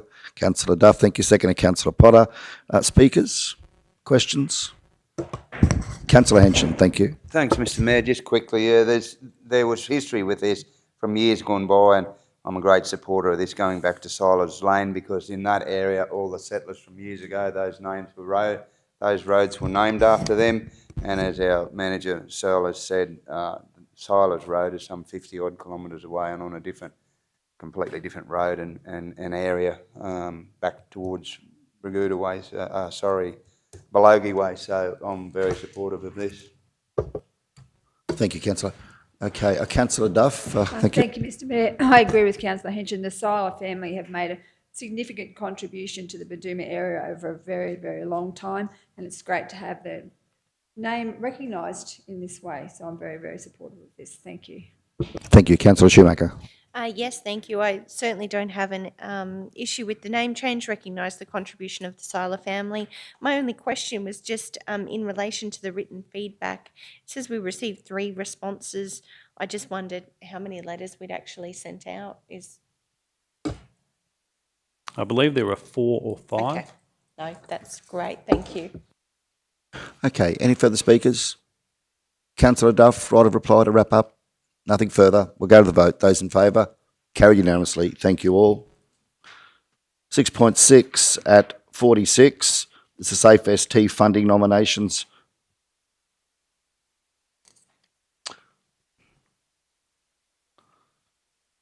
Thank you, Manager Darcy. Thank you, Mr. Mayor. This item, Council, is around looking to have a rolling program of projects that fit the criteria of safe school transport funding that is administered under the Transport Infrastructure Development Scheme by the state government through TMR. We've had really good success over the years in delivering projects under this scheme. Annually, we receive about in the vicinity of about $135,000 from the state government as a 50% co-contribution towards these types of projects. council's required to co-contribute the other 50% as a minimum. But we do want to provide projects that fit the criteria, and we had really good success over the past 12 months in getting a lot of our other school projects delivered under a parallel scheme via the state government under the STIP. And as a result, we wanted to reintroduce a bit of a pipeline of school projects in the outer years to assist with bringing those forward. We had a really good workshop with the councillors a couple of weeks ago, and bringing back through those discussions projects for funding under this mechanism, given that we've had the opportunity to review the nominations for consideration, assess it against the criteria of what's under the TID scheme, and then bringing it back on the program for delivery. So we've worked through these fairly closely and have nominated these to really provide further discussion today, and looking to nominate these in the month of October to take back to the state government. And seeking council's feedback on today's material. Yeah, thank you, Manager. I think we'll use the flexibility of the standing committee process here to have a discussion about this before we get anything formal up for voting. So as the manager has indicated, he's keen to get some feedback, have some discussion. So let's open up the conversation. Councillor Duff, your thoughts? Thank you, Mr Mayor. I'd like Gore Street removed from the list because I believe it needs to be done within the next 12 months using our LRCI funds. There's been an email from the principal, Simon Cotton, about the parking concerns he has currently. The parking has changed because now the youth hub, the arts complex and the school office are all accessed via Gore Street, and they were previously accessed via Dutton Street. So there's going to be massive changes to that area and huge congestion. And if we leave it until 2025-26, I just think that it's way too far out. And they'll want, the school will be wanting something happening sooner rather than later. Yeah, thank you, Councillor Duff. Let's go around the committee. Councillor Potter, other feedback, your thoughts on these projects? I know you've had quite an involvement in this. Kira?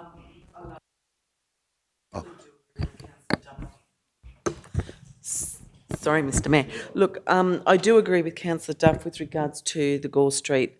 I think there's the big issue with parking over there, and especially with the new centre. But with regards to William Street and the installation of disabled parking, removal of those trees, I'm not a big one on removing the trees, but I do realise that more parking is needed in that space. And then I also agree with the other proposed projects for 25-26, the Harley Street one. So, look, I'm agreeant with this. Thank you, Mr Mayor. Councillor Potter, just in relation to the issues with Kingaroy High School and access, and Councillor Shoemaker, is there anything further you want to add on that? I know we've had some discussions around Markwell Street, etc. Anything further there?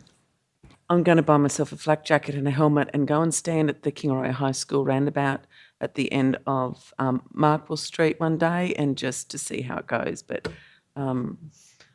it's quite a dangerous place, and that is something that we probably need to look at in the future, because it's not, what's happening there now is not really working. So again, it's similar to Gore Street. Is your view that perhaps that needs to be considered under another funding program so that can be brought forward? 25-26 is some time away. Is that something you'd like to see addressed earlier? I think the planning for that area is probably going to take a little time and a little work, because they'll have to work with the school, with the transport department and everything. That's going to be, I think that job there is probably a little bit bigger than what I'd like them to just go in and fix it, but it's not an easy fix. It's going to be a huge fix. Okay. It's not going to be a quick fix. So quite a bit of work to be done there. Councillor Shoemaker? Yes, thank you. I certainly agree around the Gore Street merge, and I think it's clear, it's great to see the state government's invested in those new resources for our community. However, it will change parking quite significantly in that area. And I know we were just recently at Mergen State High School, and it was incredible how difficult parking currently is in that Gore Street area. So I do tend to agree that that project is going to have to be a project that we consider probably sooner rather than later. But I do think it's important that we use this opportunity with the Safe SD program to get projects that really will inspire meaningful change around our schools and keep things safe. So I do note the opportunity to list them, and I really do think that William Street King and Roy project is a great project that could improve parking significantly for the high school, the pool, the state school, and all the users in that area.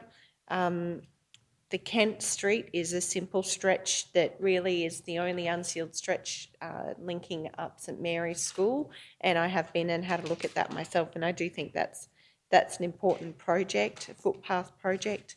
The Haley Street project, I know it has been one that has been in the long-term pipeline. I myself wasn't fully supportive of the Haley Street project because there is already footpath in the area, but I do see the importance of finishing that loop in front of PCA now that the project has been done. So, I'm supportive of the projects on the table. I do think, though, that Markwell Street area, some sort of additional parking at the back of the school, utilising Markwell Street as we had looked at in that workshop, I think that does need to be a core project going ahead. Particularly now that every high school student has their provisional licence before they graduate school. So we are seeing increased parking needs in that area, and provisional drivers certainly need some safer parking options in that area. So I'm supportive. I probably would like to see that Markwell Street consideration actually put forward, noting that, this is 25, 26. We're now in 21. That's 4 years' time. But yes, I do think we've had great success with Safe ST, and it's important to have projects that will actually be relevant. Manager, just in relation to Markwell Street then, we'll go back to Councillor Potter shortly. Scoping and costing to be in a position to put a submission forward to Safe ST? Yes, we certainly can, through you, Mr Mayor. We can go and look at that. We needed to come back with something for discussion today, so yes, we certainly can. Off the top of my head, I don't believe we've actually gone and costed that. We've identified a number of projects to date, but I don't believe that's one of them. There seems to be really good discussion today around wanting to look into that further, so we can certainly do that and bring that back to the General Council meeting. Due to the fact that these applications are due on the 25th of October at the end of the month, so we would like to try and move this program forward, and happy to go and research that and bring it back to the meeting. Thank you, Manager. Councillor Potter, your thoughts on that? Thank you, Mr Mayor. Yeah, look, that's quite as I said, that bus interchange, because I think just about every school bus ends up at that Markwell Street interchange, the interchange there. But the other one is actually the Avoca Street parking, where you've got all the high school students that park in Avoca Street, and they actually double barrel each other. They park behind each other and everything like that, right across through that showground, in front of that showground there at Avoca Street, and they park over people's driveways. We have tried to remedy that by doing the yellow line marking over people's driveways, but people don't see colour sometimes. So I think that's probably another area that we need to look at, because as Councillor Shoemaker said, all the high school kids now, by the time they hit year 12, they just about all have their cars and licences. Manager, sorry, yes, please go ahead. Sorry, through you, Mr Mayor. I can advise that project is actually part of the STIP, successful STIP funding that we got for last year. So we are working on that as we speak. We're in the process of finalising all that line marking. We did go and do some yellow line marking over the driveways just because we knew they were the easy things to do straight away. Little other things that we needed to do with line marking, like you've identified, needed a bit more thought. So we've sort of staged the delivery of that, but we are getting there. So working with Kev's team, we'll look to be implementing that in the near future once we've got through our plan. So things like that are good. They probably don't need to wait out until 25, 26 for implementation as well. So, yeah. Excellent news. Thank you. Thank you, Manager. Manager, I'm keen to hear from other divisional councillors too about any needs in their areas. So we'll go to Councillor Jones and Councillor Henson and Froloff shortly. But before we do that in this discussion, so Markwell Street is going to be a fairly significant project. Would it be, we could consider perhaps, and tell us if not, to move Haley Street up and have 3 projects in the 24-25 round? Haley Street footpath's only 75,000, and then we might have a major project in 25-26, which could be Markwell Street to focus in on, which could be a significantly larger amount of money. Is that something that we could consider? Any issues or risks with doing something of that nature? We certainly can, Mr. Mayor. There's nothing to hold us back from being able to do exactly that. We would need to be cognizant of the fact that at this point in time, the Safe ST co-contribution from the state government is still 135,000. So anything in addition to the delivery of that scheme would just draw down on that 50% from another project.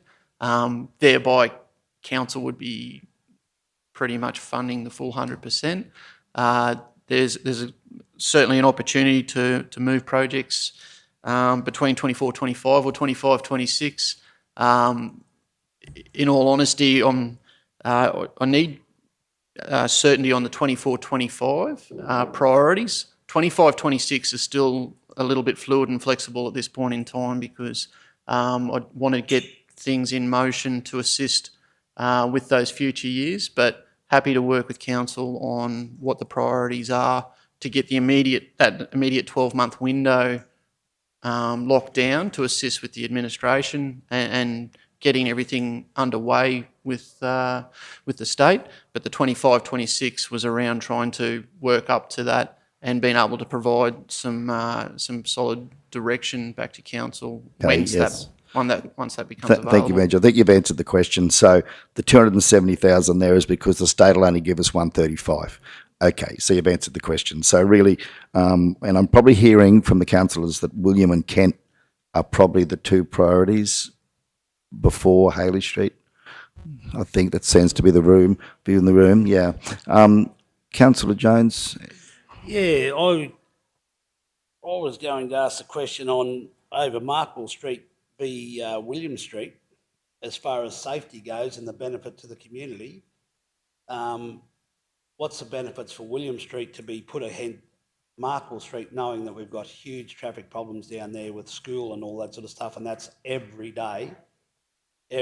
So does not that put Markwell Street at least on the same level as William, or maybe a fraction? I'd be interested to see how you compare those two, Markwell Street compared to William.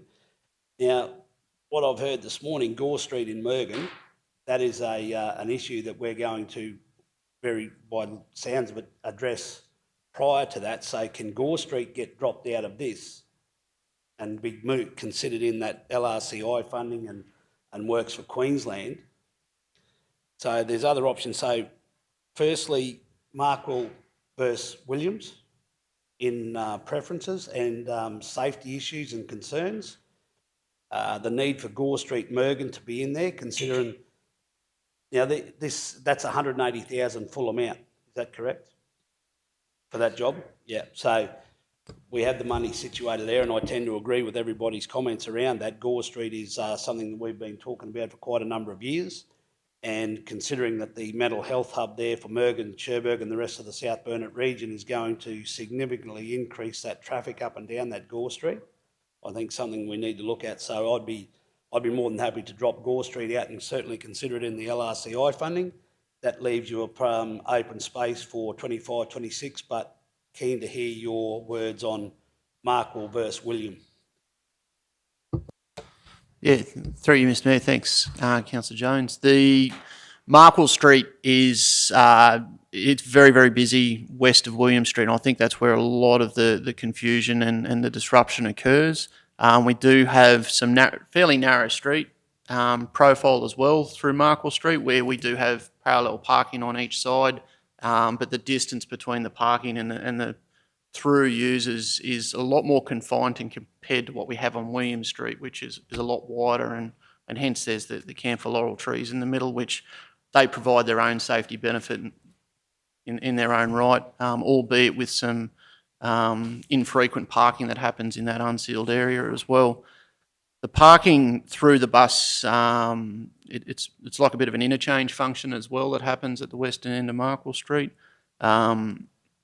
It needs a lot of thought, and there probably needs to be a proper traffic analysis based on traffic counts, the numbers of buses that come through there, when they come through there, to do a real supply and demand analysis on bus parking in particular. That would need to be understood. We need to understand the queuing aspects of that as well, which then takes up more room. There is a crossover with different types of traffic through there, so depending on the hours of the day, a lot of it is it's line marking to a fair degree, lines and signs. If we want to make material changes that involve differences in road levels or anything that is where we want to provide a renewal of the asset that's out there, that's where the real money comes in. That's where we would need the dollars through the SafeST to support that outcome.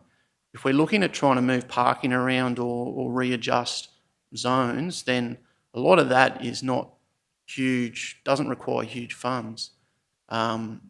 We could work on that in the background independently to understand what that needs to look like. If we're not happy with it, we can go and review it, but that will still need to take time, and happy to do it in advance of the nominated date that this program's looking to get some direction on as well. So, yeah, certainly can work with the council on achieving that. So, Manager, that being the case, if council wanted to escalate Markwell up, pull William out and escalate Markwell up into 24, 25, just to get this clear,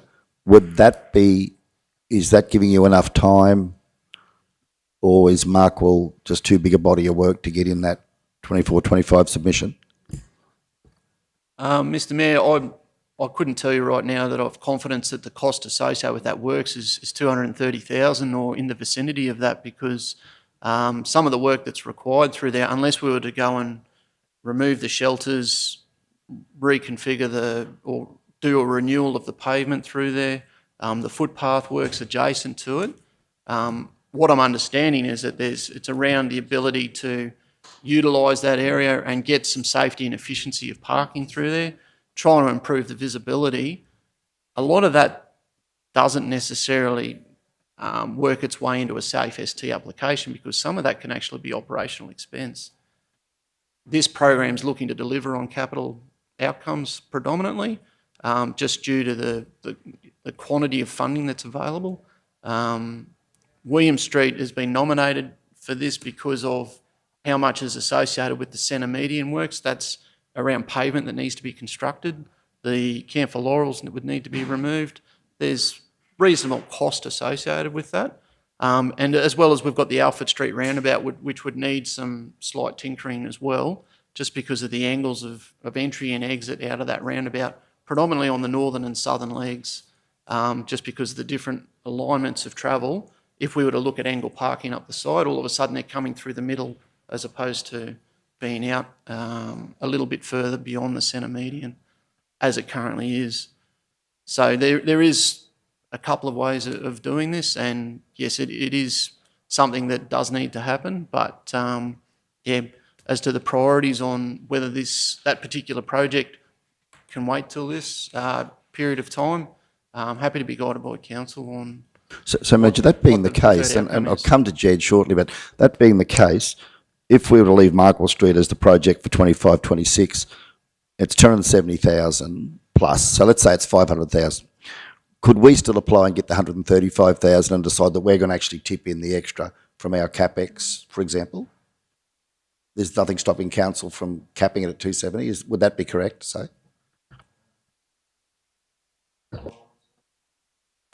Thank you. Yes, you're absolutely right, Mr Mayor. We can go beyond that. The requirements under the scheme is that council contributes or co-contributes a minimum of 50%.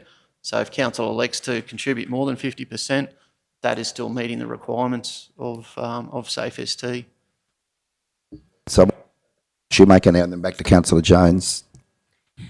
Yes, Mr. Mayor, I'm supportive of that approach. I think the William Street work actually is more, probably we're ready for that work now, where I think there needs to be more work and real consideration around that Markwell Street issue.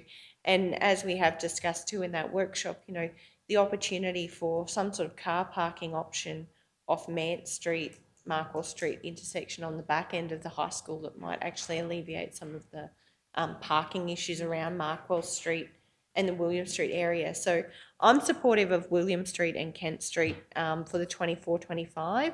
I agree Gore Street needs to be done sooner. My view is to perhaps take Haley Street off and just put Markwell Street in as our proposed project for 25-26, noting that that will be a significant project, whatever the best outcome is that one, and giving our staff enough time to really think about that and cost it. Noting, however, though, that James did mention that there may be some options for Markwell Street to adjust zones with signage and line marking in the interim. So whilst it won't be a major project until 25-26, there might be some immediate things we could do in that area with line marking and signage, if I took you correctly, that might help alleviate the issues around Markwell Street in the interim. Was I right in understanding that? Yep. Yeah, so that's my view, Mr. Mayor. Thank you, Councillor. Okay, Councillor Jones. Yeah, William Street, 230,000 to do all that pavement, tree removal, parking. I know you just said that we can choose to put more in, but at the way we're travelling, and who knows where we're going to land. How do you feel about 230,000 for a budget to do that work? That's a really good comment, Councillor Jones, in the fact that the scope of this is really from Haley to Markwell as well. It doesn't go south of Markwell because that is an additional quantity of money, as well as the water main does come down through the centre of the road through there with the Camp for Laurels that we've discussed in the past. The 230,000 is its best knowledge at this point in time. This hasn't been ground truthed from the most recent discussions that we've had in the past week. This is around unit rates that we've used over the years, but this has not taken on board the most recent discussions. In all honesty, this report was developed at the time with what we knew. So we have, through you, Mr. Mayor, we have Kent Street and Haley Street that are both footpaths, concrete footpaths. Do we not have a footpath budget allocated every year to a certain extent, money-wise?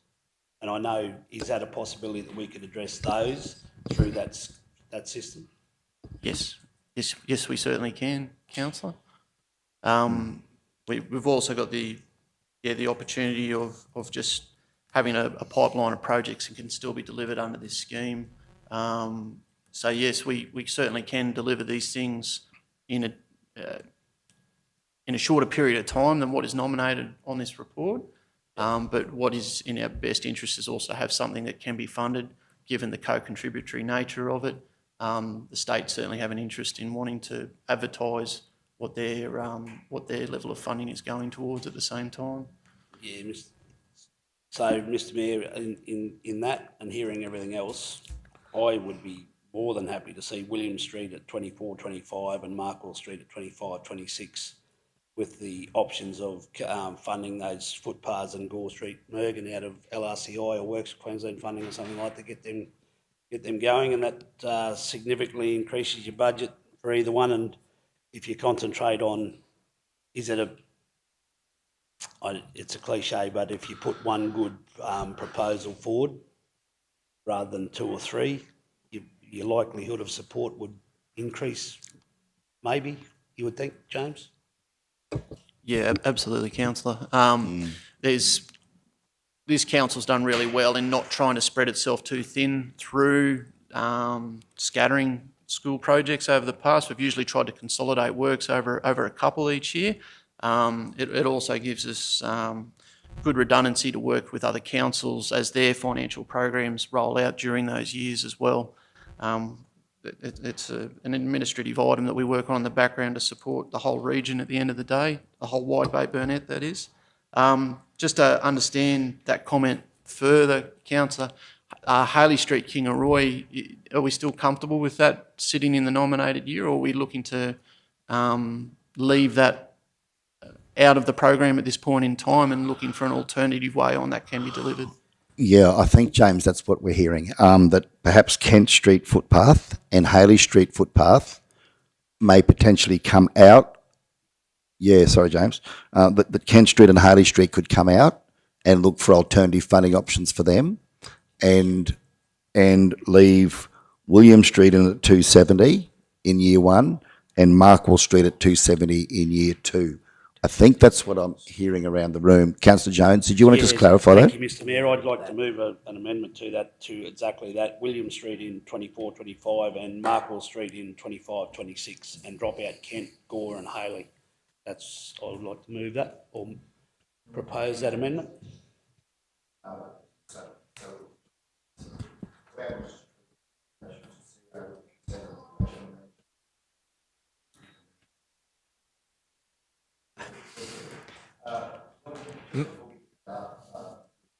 Mayor Otto and Council, absolutely concur with the CEO. You'll move as you wish.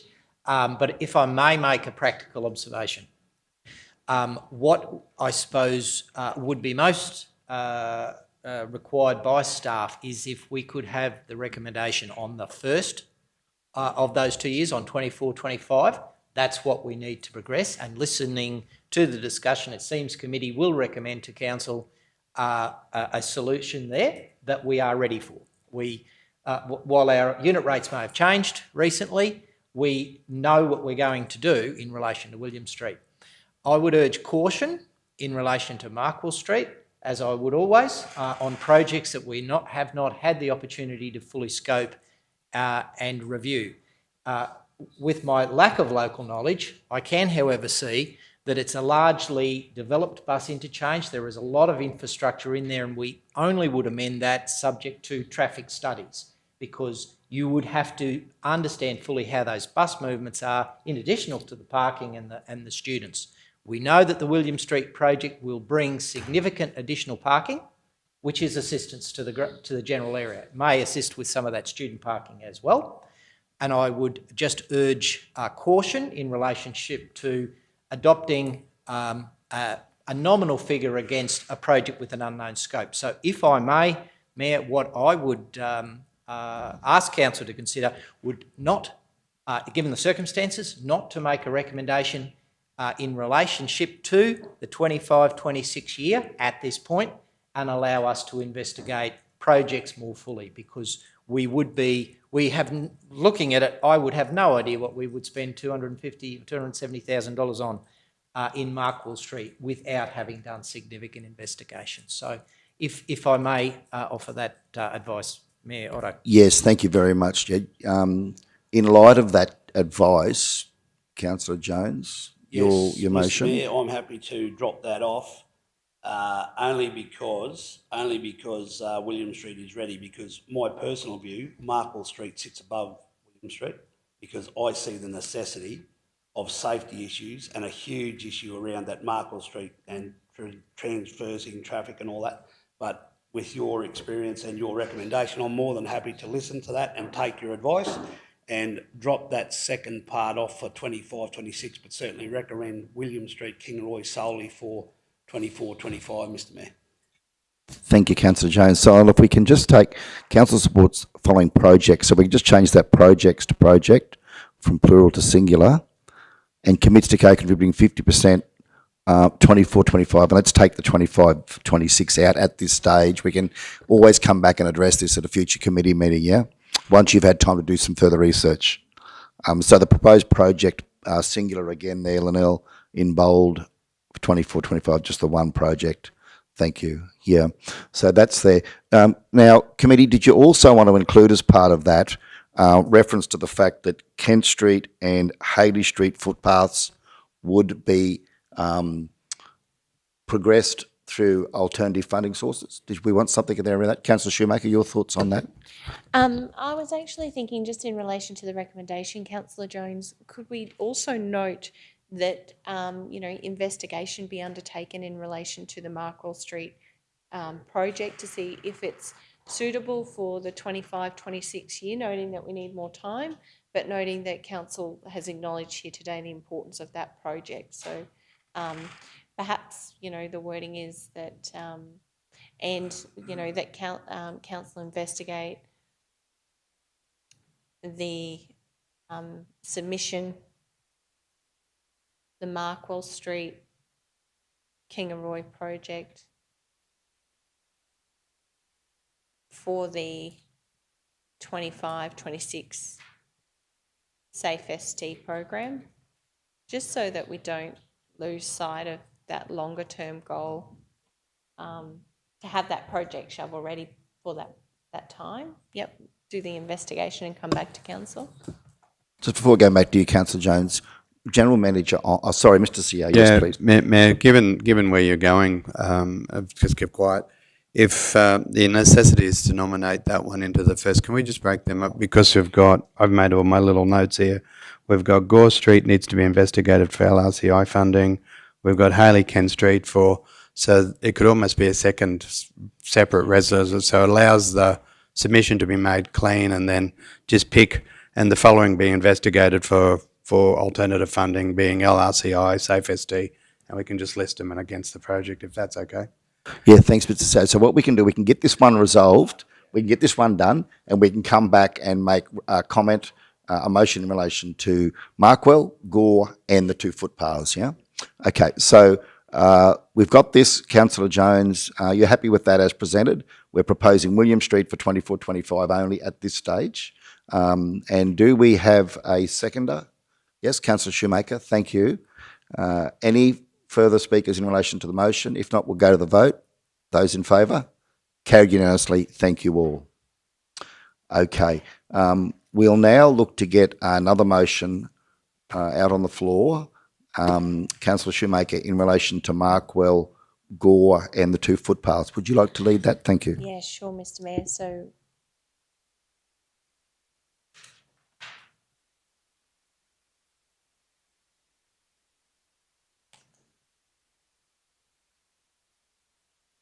yeah, what to call it, 25, 26, 27, or no, 25, 26, too many years, safe school travel, Safe ST funding, investigation perhaps. Yeah, that's what I was thinking. So similar to the top, that the committee recommends to council that council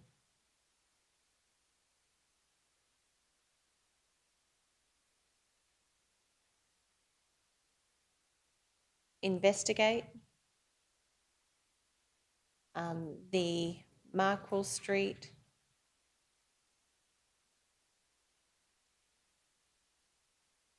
proposed project.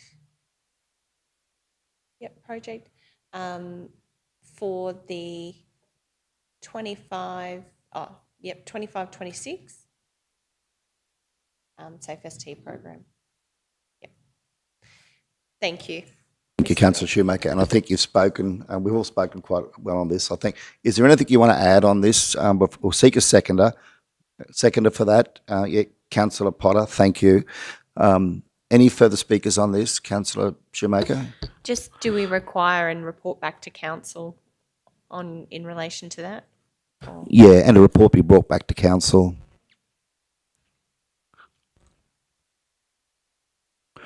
Perhaps we won't put a timeline on that, General Manager, because we understand that's a fair body of work. You'll need to consider how long it takes if we're comfortable with that. Yeah, your thoughts, General Manager, before we go?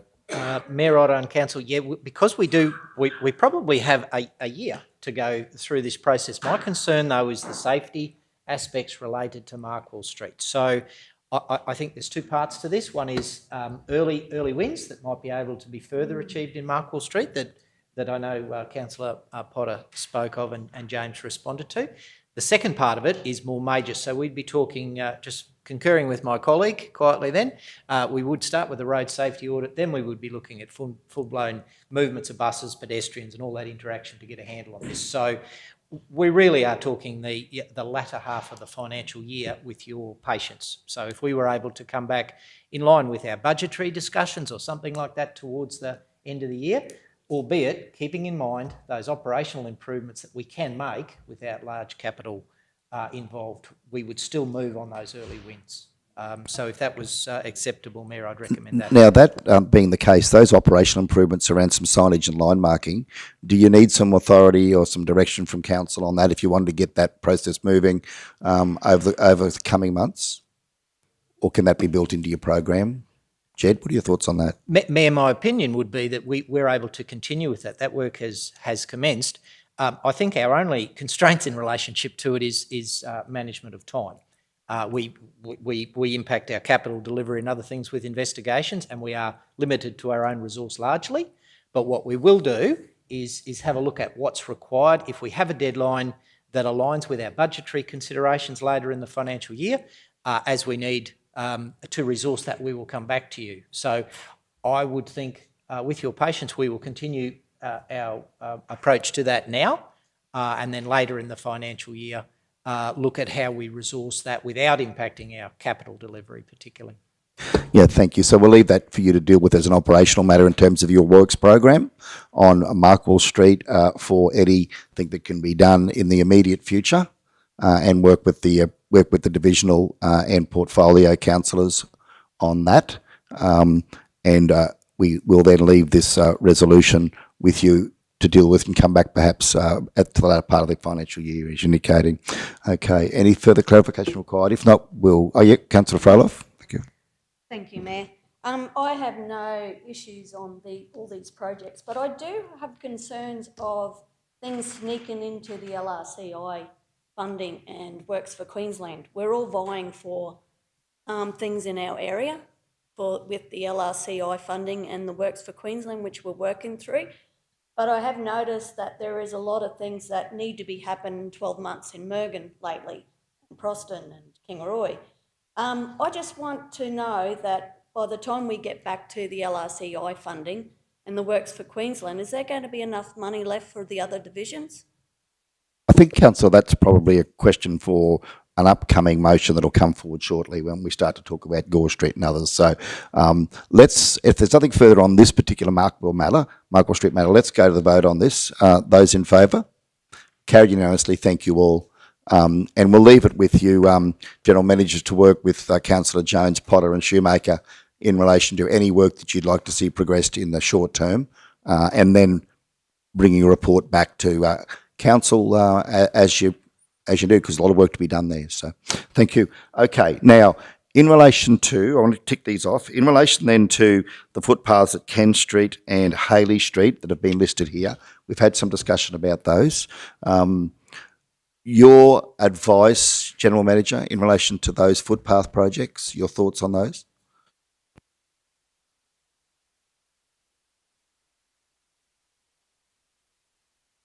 So we've got Kent Street that we've now pulled out of 24-25 that you had put forward, and Haley Street we've now pulled out of 25-26. I know there'd been some commentary that we might be able to have a footpath. Councillor Jones mentioned maybe we have a footpaths budget. Can we still consider those from another funding source, I suppose, is the question. Yeah, of course we can. Mayor, to be fair, without full knowledge of your local footpath networks, I view those projects as being projects that made up our allocation in the current year to maximise the leverage of our own funds to get us at that 50%, and to fit in closing links where there was missing gaps. We would totally be able to consider them under other funding that we just discussed, like the Works for Queensland, LRCI. We can fund them certainly directly under council capital as well. It does come back to that very long list now of projects which are all competitive and rightfully so for council's consideration. And it Yes. really is where they sit in that priority, Mayor. Yeah, thank you, Jed. I'm just keen because you have brought them forward here today, and they are missing links in those school pedestrian networks that we have for kids walking to school. There's missing links on those footpaths, isn't there? And that's why you brought them forward. So I'm keen that they aren't lost in the sea of projects that we're going to be working through in coming weeks. So yeah, I'd like to just see what the view of the committee is today to capture these two. Councillor Jones, your thoughts? Yeah, thanks, Mr Mayor, and I totally take Councillor Frolof's point that we have got projects that exceed our funding by millions. So, yeah, I that's why I have moved that towards the option of funding it through our footpaths project and taking on your words, Mr Mayor, that they are missing links and they're identified in 25, 26. So we have 3 years of footpath funding that we can then have a discussion on what's important across our region as far as our footpath spending expenditure goes. So that's where I would like to see those two projects be put and funded out of over the next 2 to 3 years, because yes, they are, and we've talked about them, but we did say, and they're only imported, well, not imported, but 25, 26, 24, 25. So we still have 2 or 3 years to get to where we think we need to do. So if we can fund that prior out of the footpath budget, and I know it's not a huge budget, and there's footpaths right across the whole region that are identified, and Gore Street was one of them that we were going to identify. So, and I think that's already on the list of the options for funding in the Works of Queensland and the discussions we've got to have. But those two footpaths, Mr Mayor, I'd like to see funded out of the footpath budget. Yes. Okay. So I think we should continue this discussion on these two footpaths now before we get a motion here on the table. General Manager, I can see you taking notes. Just in light of what Councillor Jones has said, would there be the capacity for us to consider funding that 115,000? That's 50%, isn't it? So there could be potentially 40 and 75. There, 230,000. Would that be the costing? Or are they? So there's 40,000. Oh, sorry, no, that's the total. Yeah, so 110, 115 all up. Okay, would there be capacity to fund that 115 out of our footpath capital program over the next 2 to 3 years to see those missing links addressed if there's safe travel issues for council? Mr CEO? I was going to say, Mr Mayor, would those two be as simple as that we go back and have a look at the footpath program for the outer years and see where they fit in and report back to the next month's standing committee, so they can have their own little dedicated report and we can pick up the footpath funding for them and just see where they fit? Sounds like a sensible solution. Is that generally everyone comfortable with that? So, Mr CEO, can you help us get a motion under my... Yeah. For this one? Mine will be say that again? Mine will be a very simple mark motion. It was that the Kent and Harley Street footpath be reviewed in line with Council's capital footpath program, and a report brought back to the November Standing Committee. And the committee would recommend that to Council. Oh, actually, we wouldn't need to because it'll come back next month. Yeah. That do? Yes. Thank you, Mr CEO. We'll just wait for Lynelle to complete that. So we've got that proposed motion there as presented. Do we have a mover for that? Councillor Jones, thank you. Seconder, Councillor Potter. Speakers for or against? Go to the vote. Those in favour? Carried unanimously. Thank you all. Gore Street, Councillor Duff, let's have a discussion on that. Was the other one that was on the list that we've now taken off. That will be considered as part of LRCI. Is there anything further to do at this stage? Thank you, Mr Mayor. It's just that I just wanted it to be considered as part of LRCI. That was all. So whether it needs to be a resolution of council or whether it just happen as a matter of course. Thank you, Councillor. General Manager O'May, I believe that's probably on the list of one of many that we'll be considering under LRCI and JED. So can we simply leave it at that at this point? That I think it's already been put into the list, hasn't it? It's on the spreadsheet, I believe. Is it not? Yeah.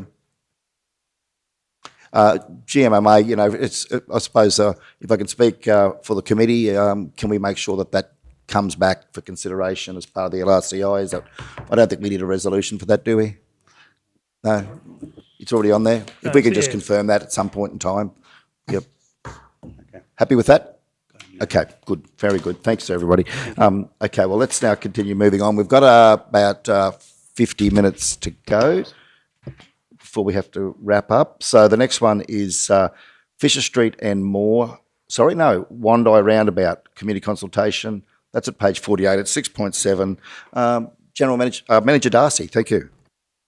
Thank you, Mr. Mayor. The Bunya Highway Medians Wandai Roundabout project has been presented to this committee and going out for community consultation over the previous months.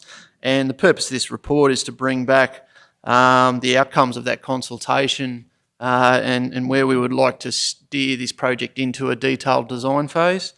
As per the options that were presented previously, we went out to the community with the three options, with the third option through the development of a coloured concrete infill in that roundabout to give broader opinion from the Wandai community on what they would like to see there to assist in providing aesthetics and identity with Wandai, but also taking on board significant considerations around operational cost and safety with being able to maintain that level of treatment.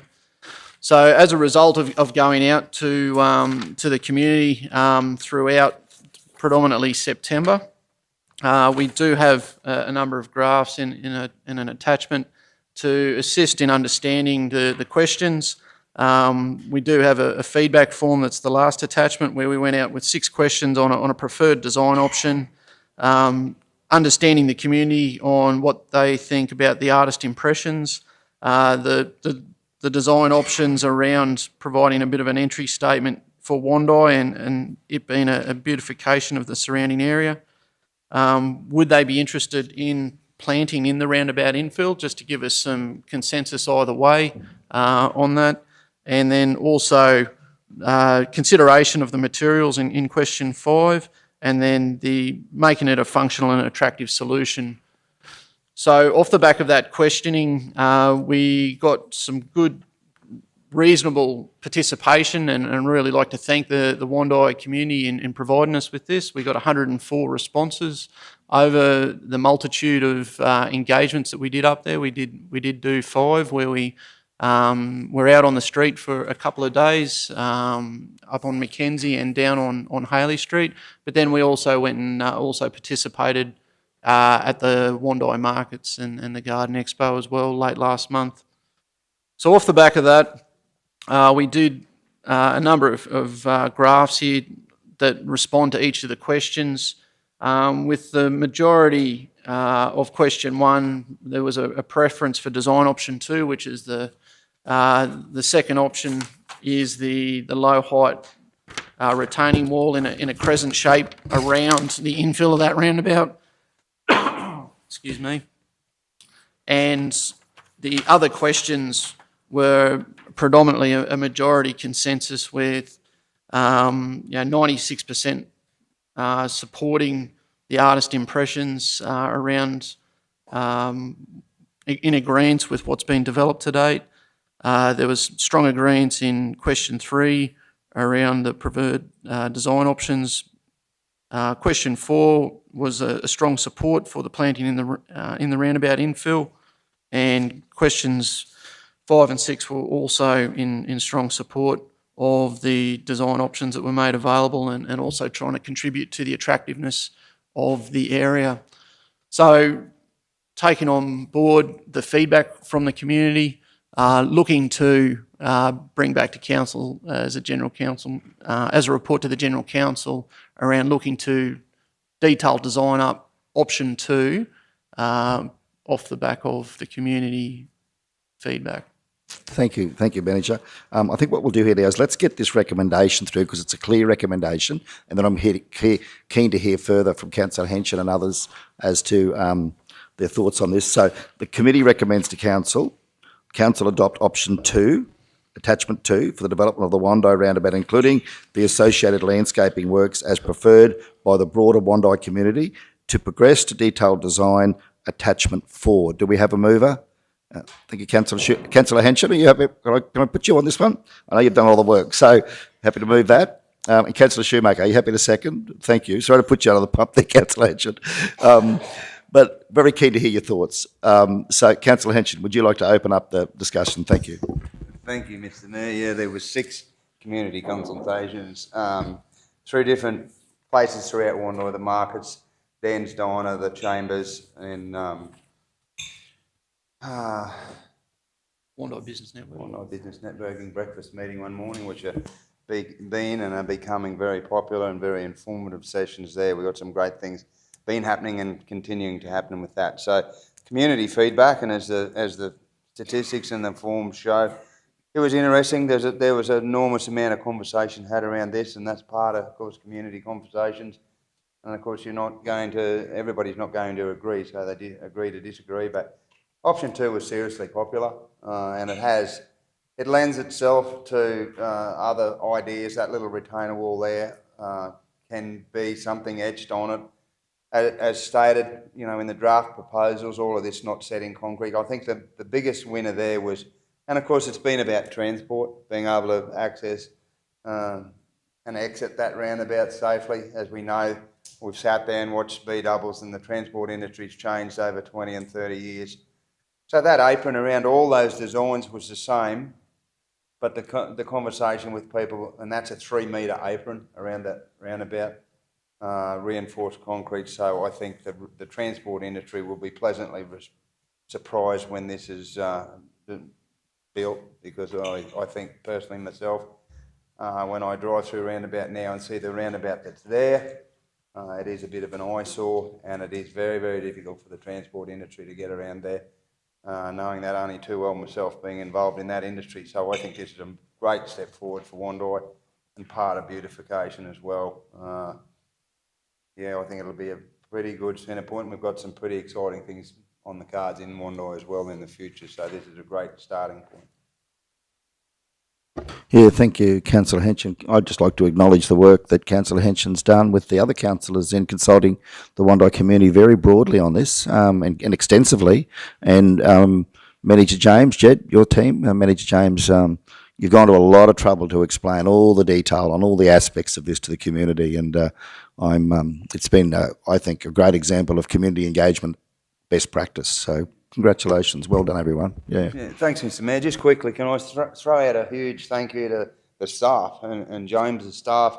We had some early mornings where we went down and set things up and had some long days where we sat for hours in the park, and we all know sometimes that can get a little tedious, and sometimes if you don't get people that are overly responsive to what you're trying to propose, and we had some fairly entertaining conversations with some people in the community at different stages. So that's all taken on board and part of it. And across the board, those 6 community consultations, and we're doing Cumbria at the moment. We were there yesterday as Councillor Jones and Councillor Shoemaker. I thank you for your participation in that. But yes, great shout out to the staff and those that surrounded me with that proposal and these options in Wandai. Thank you. Yeah, thank you again, Councillor. Okay, further speakers on this one? Councillor Jones. Yeah, just a quick question for Councillor Henson, through you, Mr. Mayor. Do we need to incorporate anything with the progression of this about the Christmas tree and the location of that in the future? Thanks, Councillor Jones. That was a question that many of the locals brought up. Because the Christmas tree is in the roundabout, something has to happen with it. So the questions were asked as to whether the Christmas tree stay in the roundabout or possibly be removed. And that is, I can perhaps throw to James in that, as to the consensus there, I might add, even though it wasn't on the feedback form that was to the public, many made that comment on that and asked and put their opinions across as to where, and that was a fairly resounding support of that Christmas tree being put in Coronation Park. And that feeling was because the Christmas tree can be utilised more in Coronation Park for families. You're not going to get anybody going out in the middle of a roundabout around Christmas time taking photos with their family and kids under a Christmas tree. So the consensus there was to shift the Christmas tree, and I think for our staff safety as well. But that's something I think is a work in progress that, personally myself, I'd like to see the Christmas tree put in Coronation Park. The general consensus in the community was that as well. Thank you, Councillor Hanshin. In light of that, Mr CEO, your thoughts? Mr. Mayor, here's one we prepared earlier. We've had councillors who are on the term previous would recall there was 2 petitions from Wando, one to remove the tree and one to keep the tree where it was. They basically equalled each other out as far as, so when an equal and opposite reaction caused no action, the tree stayed where it was. A constituent has resubmitted the old petition, so it's actually not a petition because it's been, well, it is a petition, but it's been dealt with previously. So knowing that this was coming through, which we haven't, James wouldn't be aware of yet because the correspondence has only just recently come through, we're just going to knock up our report. This was the history, these were the petitions, this was the course of action and a recommendation. The constituent that put the request in has asked for it to be moved to Coronation Park, so it'll just go straight to the ordinary and meet up with that, or I'm not sure whether we'll get it to next week's meeting or not, but anyway, it'll come. It probably just actually sits well now, just going straight to the ordinary, and we can deal with them in parallel and together as to make a decision on what you want to do with the Christmas tree. That being the case, Councillor Jones, you're happy with the CEO's response that Christmas tree, that we'll get a resolution of council on the Christmas tree at the October ordinary, and it sounds as and we can progress that from there. Yeah. Okay. Yeah. Thanks everyone. That's great. So let's go to the vote on this one. Those in favour, carried unanimously. Thank you all. 6.8 is Fisher Street and Moore Street, Kingaroy. And so I might just lead in on this one. So we have spoken about this previously as to in discussions, in workshops and so forth about the issues in Fisher Street and Moore Street. If I could just add to that, I also have concerns, and I'm sure our divisional councillor will have thoughts on this as well, in relation to Hayley Street East as an extension out of KTP and the condition of some of the infrastructure there. So the recommendation is at this stage that we note the report for potential renewal projects for Fisher Street and Moore Street, Kingaroy. I think though before we go to that, I'd like to again have a discussion about the condition of those assets and where how the committee would like to move forward, if you want to move forward on that, and perhaps even consider Hayley Street East. So as the divisional council, I might go to you, Councillor Shoemaker, in terms of your thoughts. Did you want to add anything at this stage? Thank you. Just thank you for the report. It's good to understand that the costs of renewing that infrastructure is around 50,000. I know I did put forward a motion at the last infrastructure standing committee around understanding how we may be able to have some sort of maintenance or management program for the renewal of and refurbishment of the roundabouts across Kingaroy, which I know Councillor Potter and I have had a look at, and there is a certain need for that. At this point in time, I'm mindful that we've got that workshop in relation to LRCI and W4 Queensland funding, and as Councillor Frolov has pointed out, there is a long list of projects there. I think this is one that needs to be in the pipeline for consideration, but I am mindful, I know it's important to the people in that area. Absolutely. Have I had, residents in that area talk to me about this? Absolutely.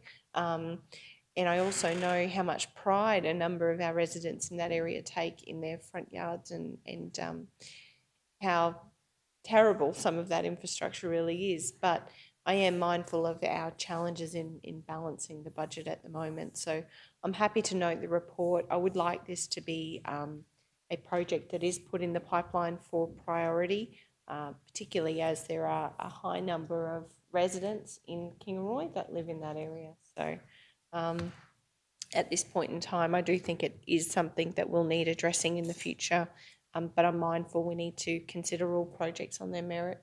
So, and certainly in terms of Haley Street, we had those discussions previously around prioritising the roundabout on Youngman Street to align with the Department of Main Roads work in that area.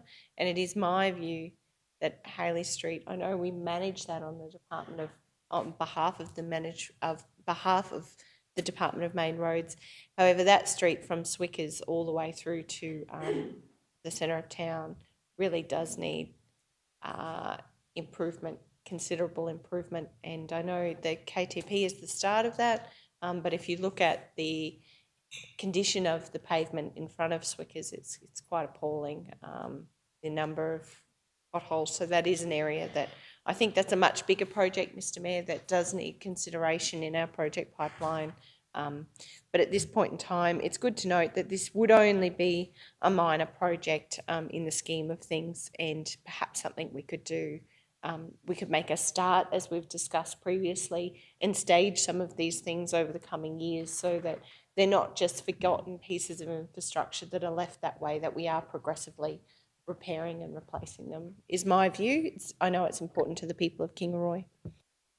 Yeah, thank you, Councillor Schumacher. And I would just, again, and I'd agree completely, we've got to take this on board as part of our overall budget considerations, LRC, IW4Q. There's a lot of discussions to be had yet, but I would certainly invite every councillor to go for a drive up Fisher Street and have a look at this condition of the signage and the median strips. They're busted, broken, full of, mouldy, their paint's all faded, the signs are bent and broken.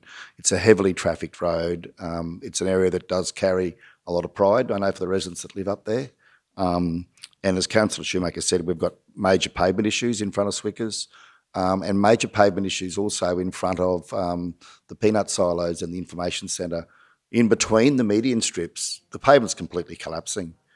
And it's just, we're just constantly fixing the potholes, and they just pop up, keep coming up, and you can see it's busted and broken. There's one section that's got concrete, and it's fine. Where there's bitumen in between the median strips, if you go and have a look today, it's in one heck of a mess. So I think I'm really pleased that we're prepared to at least give it some consideration as a priority project. I think it's long overdue that those areas are considered by council. Yeah. Okay. So anything further to add there, James or Jed? Mayor Otto and Councillor, I believe that there is a resolution on the books requiring us to come back to November Infrastructure Standing Committee. We sought your patience to try and get a bit of a breathing space to come back to you with an overview of, I suppose, the roundabouts and the treatment of the roundabouts right throughout the region, not just in Kingaroy, and we're endeavouring to do that. It does align with the longer term view, and perhaps Councillor Schumacher was referring to a pipeline of projects, so we could put a program ahead, a bit like the footpaths, so that we could undertake a certain amount at a time, but in a planned way. We do endeavour to have that back to you at the November Standing Committee. Yeah, thank you, Jed, and thank you very much for the report. So the recommendation is that we note the report for the potential renewal project for Fisher Street and Moore Street. Do we have a mover? Councillor Schumacher, thank you. Second to Councillor Potter. Any speakers? Go to the vote. Those in favour? Carried unanimously. Thank you all. Next item, 6.9, road maintenance process at page 60. Manager Kev, we'll go to you. Thank you. Thanks, Mr Mayor. Probably two points to note, and just being mindful for time. The request is to provide a report back to the October meeting regarding prioritisation categories of our road defects and associated target response times. So what we've done is included in the attachment, which is a report that we presented at the Standing Committee meeting in June, which reflects on how we're progressing with the implementation of our management system. And we have included in that original report the likes of our intervention levels, our prioritisation methodology, etc. We also reported on how we're rolling out that system, and just noting that we do have a report going to the November Standing Committee meeting, which is reporting on the pothole patching processes, and there was also reference to look at Toowoomba regional councils' processes. So that's in train, and we'll present that at November's meeting. And perhaps we also present an update on how we're actually progressing with the rollout of our reflex system, which is essentially our maintenance management system. So how we're tracking with our target responses, how many defects do we currently have recorded, and just a bit of an overview of how things look. So that's the suggestion, Mr. Mayor, that we look at that in standing committee in November. Thank you, Manager, and thank you for providing this initial general maintenance overview. General Manager and Manager, I think it's certainly for me to read this gives a much better understanding as to the methodology that you apply in relation to both safety defects and asset maintenance priorities. Much more informed now about your process, so thank you for that. So we have the recommendation there that Council note the previous advice, and that a further update on the development of Council's road maintenance management system will be presented to the November Infrastructure Standing Committee meeting, along with the requested report on pothole patching processes. Do we have a mover? Councillor Shoemaker, thank you. Second to Councillor Henson. Any speakers? Anything further to add, General Manager, before we go to the vote? Mayor Otter, only that we're very keen to involve Council with the further progression of our maintenance management system. And if I may note, we would have the same aspiration for our sealed road network as we have with our unsealed network.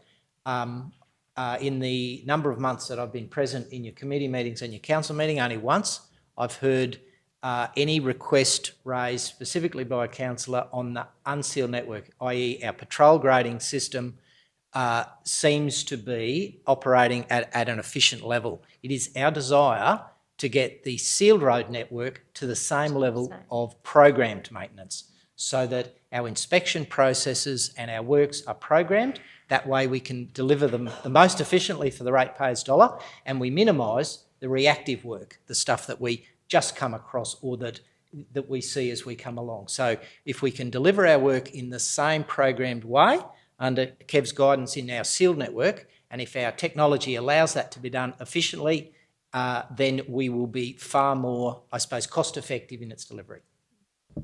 Yeah, that's excellent to hear. Thank you very much, General Manager. You got the full support of the committee, I think, in progressing that work as part of a very planned strategic approach to that sealed network. So thank you. Anything further to add, councillors? Councillor Shoemaker. Yes, thank you, Mr. Mayor. Really appreciate the report. I think it's excellent work and really excited about the learnings and opportunities going ahead. Just throughout the report, I read about the soft implementation, and I do remember the initial discussions that council had about this. So it's good to see that progression and that some of the tools are being used. I just had a question in terms of your timeframes for actual implementation, and I appreciate if that's coming back with next month's report, that would be great. Just to understand, obviously you're trialling and getting the trying to find the bugs in the system and using some of the software at this point in time. But I can see there's a longer way to go. And I guess I just would like to understand those timeframes for the actual implementation. So we've done the soft start, what's the next plan, and that longer term progression of the actual implementation of this program to replace what we do currently is what I'm keen to understand, that timeline from start, soft implementation, till actual, this is what we're doing.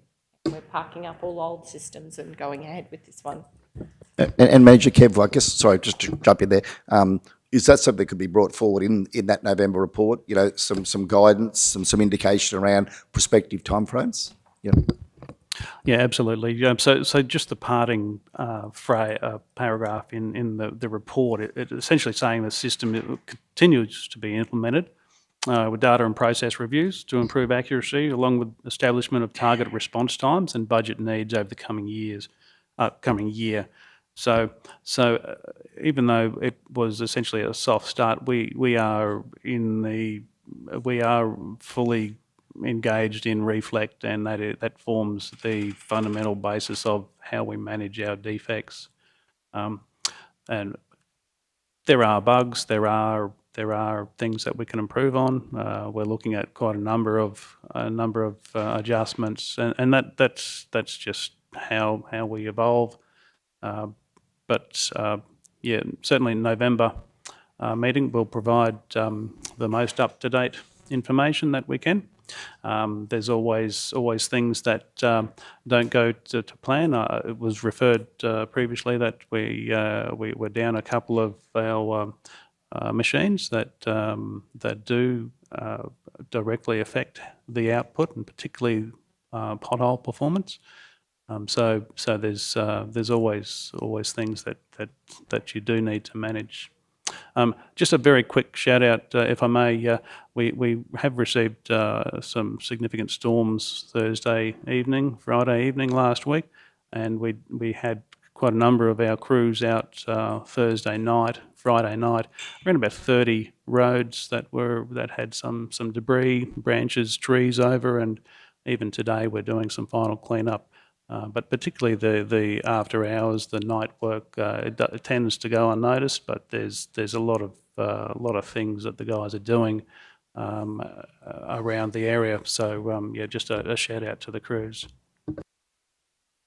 Thank you, Ben. Just following through on Councillor Shoemaker's point, that in the overview there, the first paragraph, you talk about the introduction of the maintenance management system, that will be obviously Reflect has a big part of that in terms of the software, transitioning through the soft implementation to the full or hard implementation, if that's a term. If we could get some timeframes, prospective timeframes built into that November report to address that issue, that'd be much appreciated by the committee, I'm sure. Thank you. Yeah. Okay, so we've got that moved and seconded, so we'll go to the vote. Those in favour?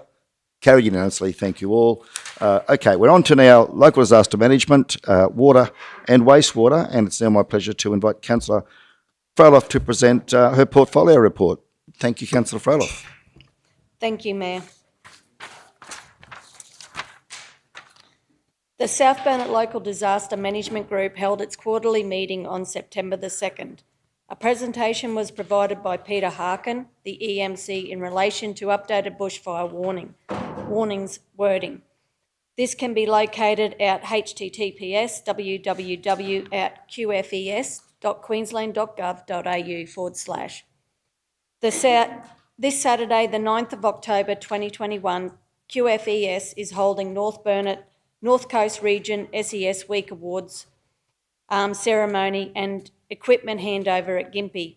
Members from the South Burnett SES unit will be awarded for their commendable achievements. We congratulate all SES members in advance for any awards received at this presentation. SES executive positions are for a 3-year term, and with the conclusion of the current term for the role, the position was recently advertised. At the conclusion of this process, and in partnership with the QFES, we can advise that Robin Baker has been appointed the Area Controller for SES South Burnett. And on behalf of Council, I would like to take this opportunity to not only acknowledge but commend Arthur Dawson for his leadership and service to our local SES and our community. Arthur has been with SES for 21 years. Arthur will continue to volunteer and assist with SES and continue to share his invaluable experience and knowledge with the SES members going forward. And he has been a great support for SES and all other services in the South Burnett. Now, water and wastewater. The following are current and planned works updated as of the 27th of the 9th, 2021. Capital works for the 21-22 and current water main replacements are as follows. The KTP, Haley Street 200mm diameter water main replacement. The SCADA and cyber security updates, replacing existing SCADA to regionalised systems, and KTP Kingaroy, Alfred to Haley Street water main replacement, and all other capital 21-22 capital works are under planning. Restrictions and dam levels are as follows, are still on level 3 restrictions, water restrictions, and Bunduma Dam is 24.6, BP 6.7, Gordon Brook Dam 61 and Boo Bear Dam 41. No. And, sorry, I just have to go one more. And the reactive works financial year to date, the total year to date received wastewater requests are 45, 2 for the pump station, 6 for wastewater blockage, 8 for wastewater odour, 4 for wastewater overflow, and 25 other requests for wastewater. And the total received requests so far is 233. With water is 18 hydrant valve leaks, 68 leaking mains, 12 pressure flows, 86 water service meters, and 48 other water issues. Noting for the capital works are as follows. Completed works is the KTP Haley Street 200mm diameter water main replacement, the KTP Alfred Street water main replacement in Glendon to Short Street, and the Wandai Haley Street Hodge to Scott Street. And the infrastructure series dam level goes live. With storm season fast approaching, in which we had some last week, did you know that you can now monitor Council's Gordon Brook Dam level as well as Sunwater's BP and Badooma Dam levels on Council's disaster dashboard, as well as on Council's website? Live time information is pulled from the water and wastewater telemetry systems straight to the disaster dashboard and on Council's website. And I'd also like to take this opportunity to thank all the staff over the weekend through the storms that we received last Thursday, Friday. Just in my property, we've lost 13 gum trees, so been busy trying to tidy them up. But seeing the guys working hard over in Nanango, especially yesterday, pulling trees, cutting trees up off Mount Stanley, and Butter Factory Park lost a massive big tree where my little seat was going to be sitting. Lucky that it's not there at the moment, otherwise it would have been squashed. But hats off to all the South Burnett staff that do a tremendous job cleaning up after a storm. I'd like to have my water and wastewater and local disaster management portfolio be received. Thank you. Thank you, Councillor Froloff. Do we have a seconder? Councillor Potter, thank you. Okay, questions, observations on the report? The other one I had, Tim, just in relation to Blackbutt again. You know, last year we had that issue with Blackbutt exceeding its allocation around some of the irrigation use of HPW. I note at the moment we were about 69.2 out of an allocation of 200. And I understand that, you know, it's a scheme allocation at the bottom line. But in terms of the action we had to take last year, is there anything that needs to be addressed? Is there an emerging problem? Is there future action? Or do we need to start to give consideration to what's happening with the Blackbutt allocation? That probably just a bit of a flag went up when I saw those numbers. So just keen to hear your thoughts on that, Tim. Thanks. Yeah, through you, Mr Mayor. Yes, so in the first half prior to Christmas, we expect the Blackbutt consumption to go up. It's my understanding is that is when the irrigators actually start pulling their water, and then at around November they drop off. So at this point in time, yes, it's just a little bit of a spike, but we expect that they will be a bit more restrained this year. They've actually been given written notice of how much they can use and up to a maximum, which in the overall plan of things will keep us under the allocation this year. And the monitoring of that of compliance with that notice. So we've given them written notice as to how much they can use. I mean, I'm hoping they get rain so they don't have to use it, to be honest, because there's no doubt it's expensive water. But how do we monitor the actual usage of that allocation, that they're not going over those amounts? Through you, Mr. Mayor. So we actually do monthly billing for the irrigators. So their pumps are actually at our treatment plant. So if they exceed their allowable allocation that we've allowed them, we can actually just switch the pump off. Yeah, okay. I'm not suggesting that at this stage, but as I said, I'm hoping that they get enough rain that they can have to mitigate the amount of pumping they have to do and irrigation. So, fingers crossed for the rain. Yeah, we want them to do well, of course. And I understand that there's a sales issue there for council. They actually buy our water, which is beneficial for council's revenue. We've got to acknowledge that, but just wanted to also make sure that we've got a system in place to make sure that bottom line we're coming with our allocation. Yeah, it sounds as though you've got it under control. Yeah. We tried. We communicated with them first up, so that we started this with Councillor Rods and Councillor Jones November last year when we were having issues. So we've basically got on the front foot this year and said, okay, well this is what we can allow you to have. Yes. And give them notice so that there was no expectation that they were going to be allowed to go over. Yeah, thanks, Jim. Sounds as though you're well and truly across it. Much appreciated. Councillor Jones. Yeah, thanks, Mr Mayor. Through you, a question to Manager Lowe. Those figures and everything that we've got presented there, is that for the 300 meg allocation? Is that worked on that, or is it, as the Mayor said, this is a regional scheme, we have 1,825 megs, available to the whole South Burnett region?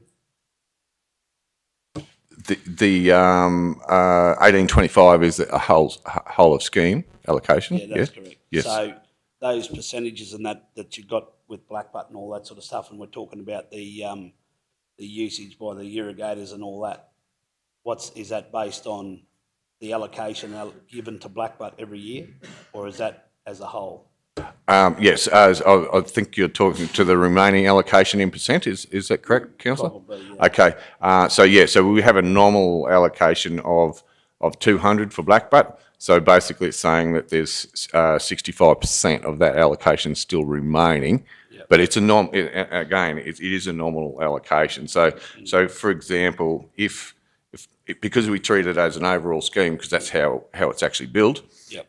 If, for example, Blackbutt only used 150, that would allow us to transfer 50 on paper to another scheme that was using in excess, and that's how it works. It's ups and downs. No, fully understand that, but I did want to bring the attention of the chamber that Blackbutt, a nominal allocation of 200 meg a year, and that's got to supply the irrigators and all that sort of stuff. So, and again, we need to recognise this is a regional scheme. It shouldn't be based on 500 for Proston Rural, for example, and then Blackbutt's got 200 and that sort of stuff. We need to understand that it's a regional scheme. Is that a fair comment? That's through you, Mr Mayor. Yes, that's a very fair comment. And out of that 200, it's not just for the Blackbutt town and the Blackbutt irrigators, it is also for Yarraman. Yeah, thanks, Tim. I guess my question was just in the context that I understand that it's a bottom line regional scheme, but I also know that at the moment we've got a lot of construction going on around Kingaroy. We have a lot of proposed construction for Kingaroy. And Kingaroy, I think last year we were about 2% over our bottom line regional allocation. So we do need to understand that Kingaroy as a user of water with its growth is going to have increasing pressure on that 1,110 that's normally allocated. So we do have to be conscious of where we're using water right across the region because, as the most rapidly growing centre, Kingaroy is going to, by, just market forces, is going to have more demand for HPW. And we have to be careful, my point is, where we sell that HPW. Because, if we've got people in town that need water for their, for their sewerage and whatever else, their washing and cleaning, we also need to be conscious of that. I guess that's where my observation is based at this point in time. So, look, it's early days, but I'm certainly pleased to hear that we've got a system in place to at least monitor more effectively where that HP water is being used for irrigating orchards. Yeah. Thank you. Okay, I think that's. I'm happy to leave it at that. Is there anyone else have comments, questions, speakers on the report? If not, we'll go to the vote. Those in favour? Carried. Councillor Potter, yep, carried unanimously. Thank you all. Thank you, Councillor Froloff. Okay, 7.2, review of the current water restrictions. Manager Lowe at 75. Thank you.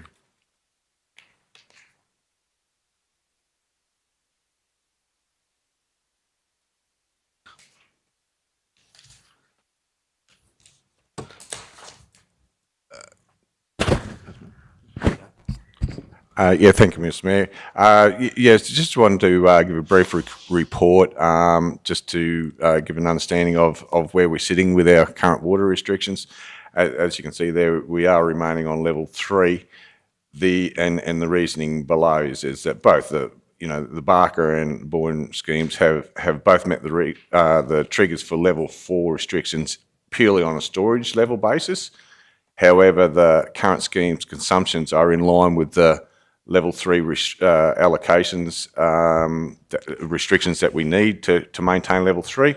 And the consumption, as I say, is 160 litres per person per day. So if it exceeds that for more than 5 days, that is a further trigger in our water restrictions policy, or if the allocations are reduced. Currently, both schemes have 100% allocation of the high priority water. So to use Burnett as the example, if we increased our level of restrictions, the consumption of the water will still maintain because of other factors, other users using significantly more than us. So we actually would not see a noticeable difference in the reduction of the dam level. So basically this was just for noting and for information for councillors as to why we're doing what we're doing. Thank you. Yeah, sorry, thank you, Manager. So the recommendation to Council is the Council remain on level 3 and that the Water and Wastewater Department review it monthly moving forward. Do we have a mover? Yeah, Councillor Froloff, seconded Councillor Henson. Thank you. Speakers?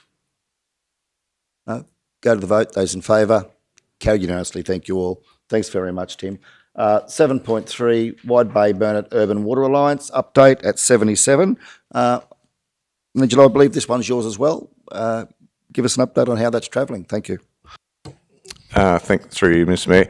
Yes, this report is a brief report just for noting to advise that following last council, I think it was general meeting before last week, I went on holidays, that we have signed up to the Wide Bay Burnett Urban Alliance, and basically I was just giving the program, you'll see on the attachments there in the blue, of what sort of programs are available. That's not saying that we are signed up to them, it's just these are the type of things that we look at, that we can get some sort of economy of scale and collaboration with other regional councils around the place.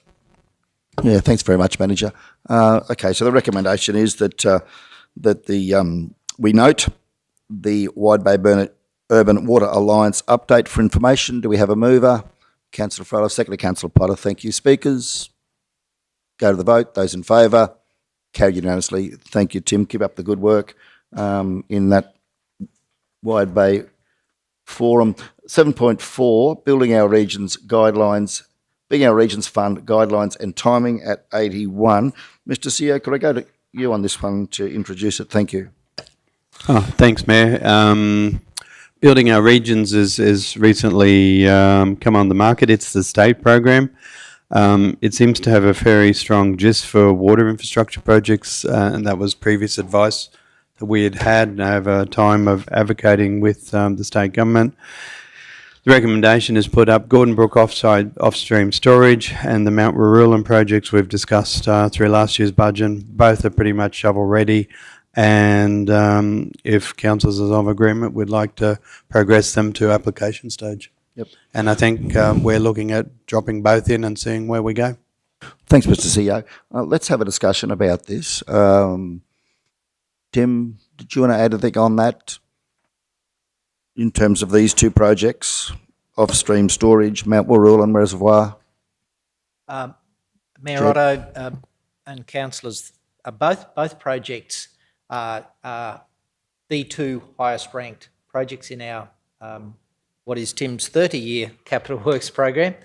The first priority for us would be the off-stream storage because of our vulnerability with reliance on the Bundoomba pipeline. So that would be officer's recommendation as the first, but following close second, the Mount Rurulan Reservoir gives us what we term as mean day, max month storage. We have to be able to store that amount of water in the growing network in Kingaroy.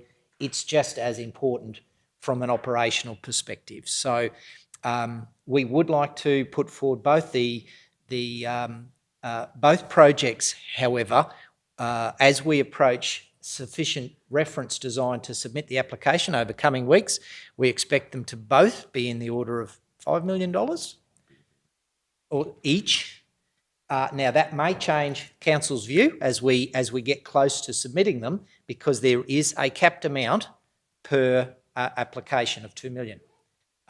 There is a significant balance thus that despite being very happy to receive the Building Our Regions funding, we will have to work out a way in which to fund the balance. Those works would need to be commenced. The last date for commencement under the guidelines, from my understanding, is the beginning of 2023. So we have got opportunity, but they are very large sums of money. So it's just a point for your noting at this point. I do not have, I suppose, budget estimates, though we are very close, and we will provide that further information next month, because we will strike our date for the submission of expression of interest. So we don't need those full details at that point, but we will be submitting those based on a decision at the general meeting of council in October. But subject to that, we do need to be able to fund the balance of those two projects, which is a serious consideration. Before we get a motion up on the floor, I'd just like to work through this. Gordon Brook Off-Stream and Mount Warrulan identified at the top of the list. You've said that. $2 million in total that we could get in limit. Obviously, then we've got to contribute the rest, however we do that. Just keen to hear from the councillors committee about, do you want to progress this through to the ordinary meeting to put up the two projects, or do you want to focus in on one project over the other, in light of the fact that we'll get $2 million? They're about $5 million each, so we'd have to tip in the other $3 million from CapEx or from borrowings. Keen to hear the thoughts of the committee. Yeah, Councillor Jones. Yeah, Mr Mayor, I fully support both of these, but listening to Acting General Manager Jed there, that Gordon Brook Off-Stream is certainly the priority, only marginally in front of the Mount Warrulan projects, and I fully support that. And I think, going back to what we were talking about earlier in the program, putting one good project forward, your likelihood of getting funding is probably increased. So I fully support the Gordon Brook Off-Stream, and this is a significant part, correct me if I'm wrong, that of our future infrastructure for water in the $77 million borrowings that we're proposing over the next 20 years. So this is the first step in that process. So I fully support and back the Gordon Brook Off-Stream storage to be nominated for this particular round of funding for Building Our Regions. Thanks, Councillor Jones. Councillor Fryloff. Thank you, Mayor. Yes, I totally agree. I support these two projects, and I've had the pleasure of working with the guys to go and see the property owners and to try and get some reassurance. And they all seem to be, both Gordon Brook and Warrulan residents, property owners, that we'll be using their land to do this off-stream storage and the reservoir of Mount Warrulan. Pretty agreeable to it, but these two projects are amazing. They need to be done for the South Burnett to move forward. Yeah, thank you, Councillor. Councillor Schumacher. Yes, thank you, Mr Mayor. It's my view that we should actually take the opportunity and apply for both projects. At the moment, we are quite hamstrung in our growth and capability because both are equally as important as each other. Works for Queensland, we did move a motion to allocate $2 million from the Works for Queensland funding for water infrastructure upgrades, for Kingaroy water security infrastructure upgrades, priority projects.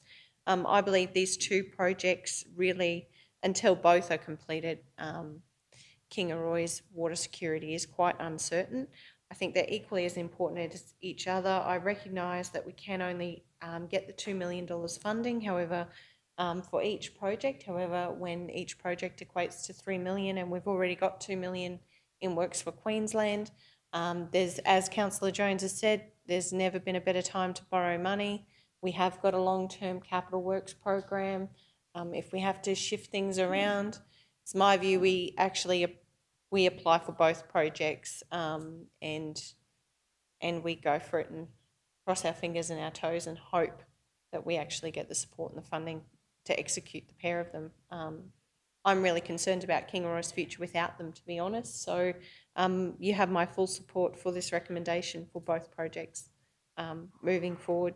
And I think where there's a will, there's a way, and we must find the funding. This is not a nice to do. This is a must do, in my opinion. So they're my views. Thank you, Councillor Schumacher.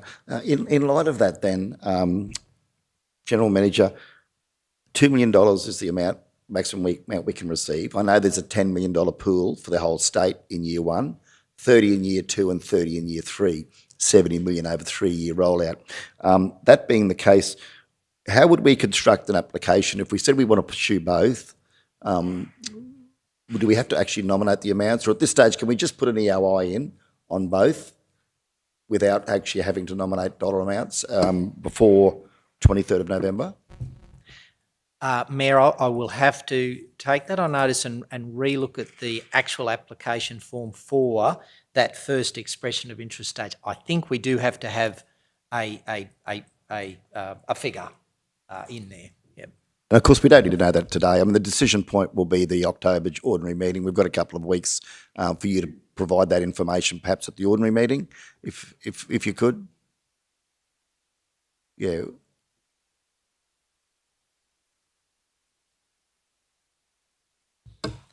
Mayor, I would think that we will have that. I know it's not a decision-making forum, but we will have that information available for the Infrastructure Standing Committee next month. We will not have it. We would have to have it in about a week to make general, and I don't think that our consultant will be back on the off-stream storage in that time. Okay. Well, yeah. And I guess council can then consider that at the ordinary meeting in terms of a decision point. With or without that information, just conscious of the 23 November deadline you've got to work with for an EOI. Councillor Schumacher. Mr Mayor, were you just implying that we should put these in a pipeline so we apply for this round, or we express our interest for both projects and then pick which rounds we fund them in? I just wanted clarity in terms of your thinking around that, because I certainly agree. I think we've got to take opportunity where it's afforded to us. So if there's an opportunity to put them in queue for the next coming rounds, but both are equally as important. Certainly, that's my view. Yes, thank you, Councillor. Probably just wanting to sort of put council in a position where at the ordinary meeting we could make a decision. Do we want to put one in round one, where there's only $10 million, and then do we want to have the second one ready to go for round two in the next financial year? Because that's a bigger $30 million pool. So just wanted to have that information so council could consider that as an option. Also, I certainly agree with what Councillor Schumacher says. We can do one, but we sort of also need the other, because we still have supply issues into Kingaroy for residential water. I understand that. But I'm also hearing Councillor Jones that do we put one in and go hard on that one, or are we actually making it more? It depends on the process, doesn't it? And if we put two in, it might be that we put Gordon Brook in, but it might be that Mount Warrulan actually ticks more boxes in terms of the criteria. So I guess we have to be careful how we approach this. Yeah. Councillor Jones, your thoughts again? Yeah, just going on again, Mr Mayor, through you, in what Jed said there before, he indicated, and I'm happy to back his experience and his knowledge on the whole process that he's undertaken so far, that he slightly puts Gordon Brook ahead of Mount Warrulan, and obviously that means that they would tick very similar boxes. I am very aware that Kingaroy has a significant water issue, but I also, and I've done it before and I'll continue to do it, this also needs to address the Nango's need for water as well, because we have those bores out on the flats, and I'm telling you, the moment Tarong finishes and all that, and all these people that said we've got plenty of water and we'll never run out of water in the Nango, I'm here to obviously stand corrected, but in a week, well, about 3 weeks from when they shut down the water release at Tarong, those bores out on that flat dropped nearly a metre. So when the Toronto Power Station finishes and all that sort of stuff, there's heaps of things we need to look at. So not only are we addressing Kingaroy's water supply here, and it's an urgent need, but this is steps that we can also secure the water and trying to get water across to Nanango in the future. Is that a fair comment, Manager Lowe or Jed? Through you, Mr. Mayor. Yes, so but our long-term plans in part of that 30-year plan, and I think it is 2035, is to actually utilise potentially the Burnett pipeline to supply water from the Torong zone to Nanango. So on that information, Mr. Mayor, I'm very supportive of the fact that we put Gordon Brook in, and I know you're going to bring it back, but at this stage I'm sitting Gordon Brook on top for me this year. We go in, have a crack, and then taking your comments that there's 30 million available in the second year, see how we go with Gordon Brook. Yes, and I totally understand what Councillor Shoemaker's saying, that put both in, see where we go and all that sort of stuff. And if we get both up, it doesn't matter. What's the difference between borrowing 3 and 6? So either or, I'm happy. But at this stage, on the information I've been given from our expert general managers and staff, I'm comfortable with Gordon Brook and then Mount Warilla after that. But just want to make note that this will address the start of the Nanango issue as well. If I could also just point out that the economic roadmap, and I'm sure Councillor Shoemaker is probably thinking what I'm about to say, the economic roadmap, important part of what we're doing there is to consider future use of allocation that will become available as Torong winds down. And obviously, and that it actually says in the roadmap scope, Jed, that includes not just for industry and agriculture, but also for town water supply. And clearly Nanango's town water supply will be, I'd imagine, somewhere near the top of the list in terms of where we go to the state government, in terms of where we see important reallocation of that water from Stanwell to council for urban use. Yeah. Okay, I want to get a motion. Councillor Shoemaker, let's get a motion up on the floor. Your thoughts? Thank you. My thoughts are both projects are shovel ready. As per the recommendation, I actually support the officer's recommendation here that we put both projects in. If anything, if we only get granted the one, well, we've at least created some interest around the second one for the second round of funding, is my thinking. Unless you're exempt, I did fall asleep reading the guidelines last night, so my apologies if I've missed something, but unless you're actually exempt from putting in a project that you've already submitted, I would think that we would be ready for round 6 round 7 if we didn't get both projects up in round 6. And as Councillor Jones has pointed out, this is only part of a very long list of projects. So I'm sure if we were lucky enough to get these 2 projects up in round 6, we would have a project in queue for round 7 and round 8. From what we've seen with the Capital Works program, it is extensive, what this council will need to spend on water infrastructure over the next 10 years. So I'm of the view, both projects, let's put them in and see what happens. To move that recommendation, thank you.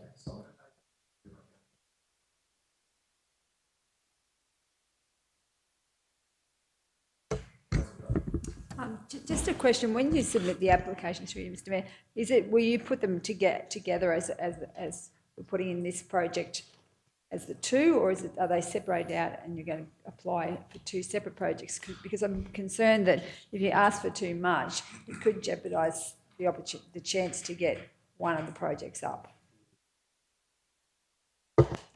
Mayor Otto and Council, it's certainly my understanding there'd be 2 separate expressions of interest.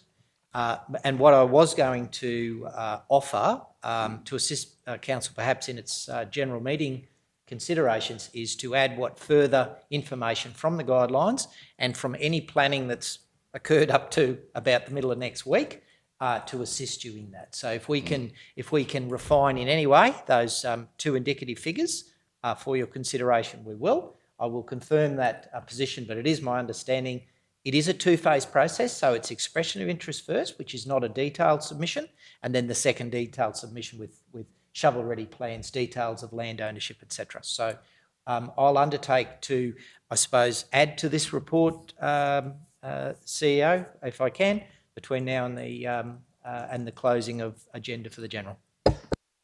Just consider, as Councillor Shoemaker said, if we do apply for both and we get one and not the other, we also would just need to know whether that one is then off the list as a prospect for the following year. We can consider that. If you only get one crack at it on a project, we need to know that for that ordinary meeting as well, Jed, if you could. Thank you. Yeah, Councillor Jones? Yeah, just quickly, Mr Mayor. So this is just a recommendation to put it through to the general next week, and hearing what Jed's just said, you'll try and get some more information back to us. Yeah, so I'm happy to support this through to the general meeting and see how I go with comments after that. Thank you. Yeah, thank you, Councillor. Okay, so let's go to the vote on this. Those in favour? Carried unanimously. Thank you all. We'll move on quite quickly. We've got some guests waiting. My apologies. 8.1, questions on notice at 1:23. So, look, Councillor, we've got the questions there. I think the details over the back on 124 with those responses. Is there any further discussion on that? If not, we can put the resolution through that they be received and noted. Okay, 4 questions, detailed responses on page 124. Questioners, comfortable with that? Committee members comfortable with those responses at this stage? Okay. Yes, Sorry, Councillor Shoemaker. My only question was just in relation to the response to question 1. Certainly, I would just like to understand if divisional councillors, certainly Councillor Potter and I, will be involved in those conversations. It would be certainly I imagine Councillor Potter's interest too, to actually be at the table with that discussion around Kingroy CBD and those heavy vehicle movements. So I just want to confirm that Thank that's you. actually on the case, because Yes. I hadn't had any update about those changes until that actually occurred, and I'd heard them through General Manager O'May. So I just want to stay ahead of that issue. Yes, thank you, Councillor. General Manager, Acting General Manager, can we, I think there'd be unanimous agreement here that the 2 divisional councillors, Councillor Potter and Councillor Shoemaker, should also be involved as key stakeholders in that process. Can we ensure that happens? Thank you. Of course, Mayor, and we noted the council's previous position in relation to the Deputy Mayor's involvement in that, and of course your own. As it proceeds, I would have thought that any councillor with taking a keen interest in this significant project would be also welcome to be fully briefed and participate if required. It'd be totally up to you, Mayor. Thank you, General Manager. So, along with Councillor Jones, we'll look forward to seeing Councillor Potter and Councillor Shoemaker actively involved in that process. Recommendation is that the questions raised be received and noted. The responses, to the questions raised be received and noted. Do we have a mover? Councillor Shoemaker, second to Councillor Henshin. Those in favour? Carried unanimously. Thank you all. Now call the meeting to a close at 11:10 a.m. Thank you for your attendance and participation.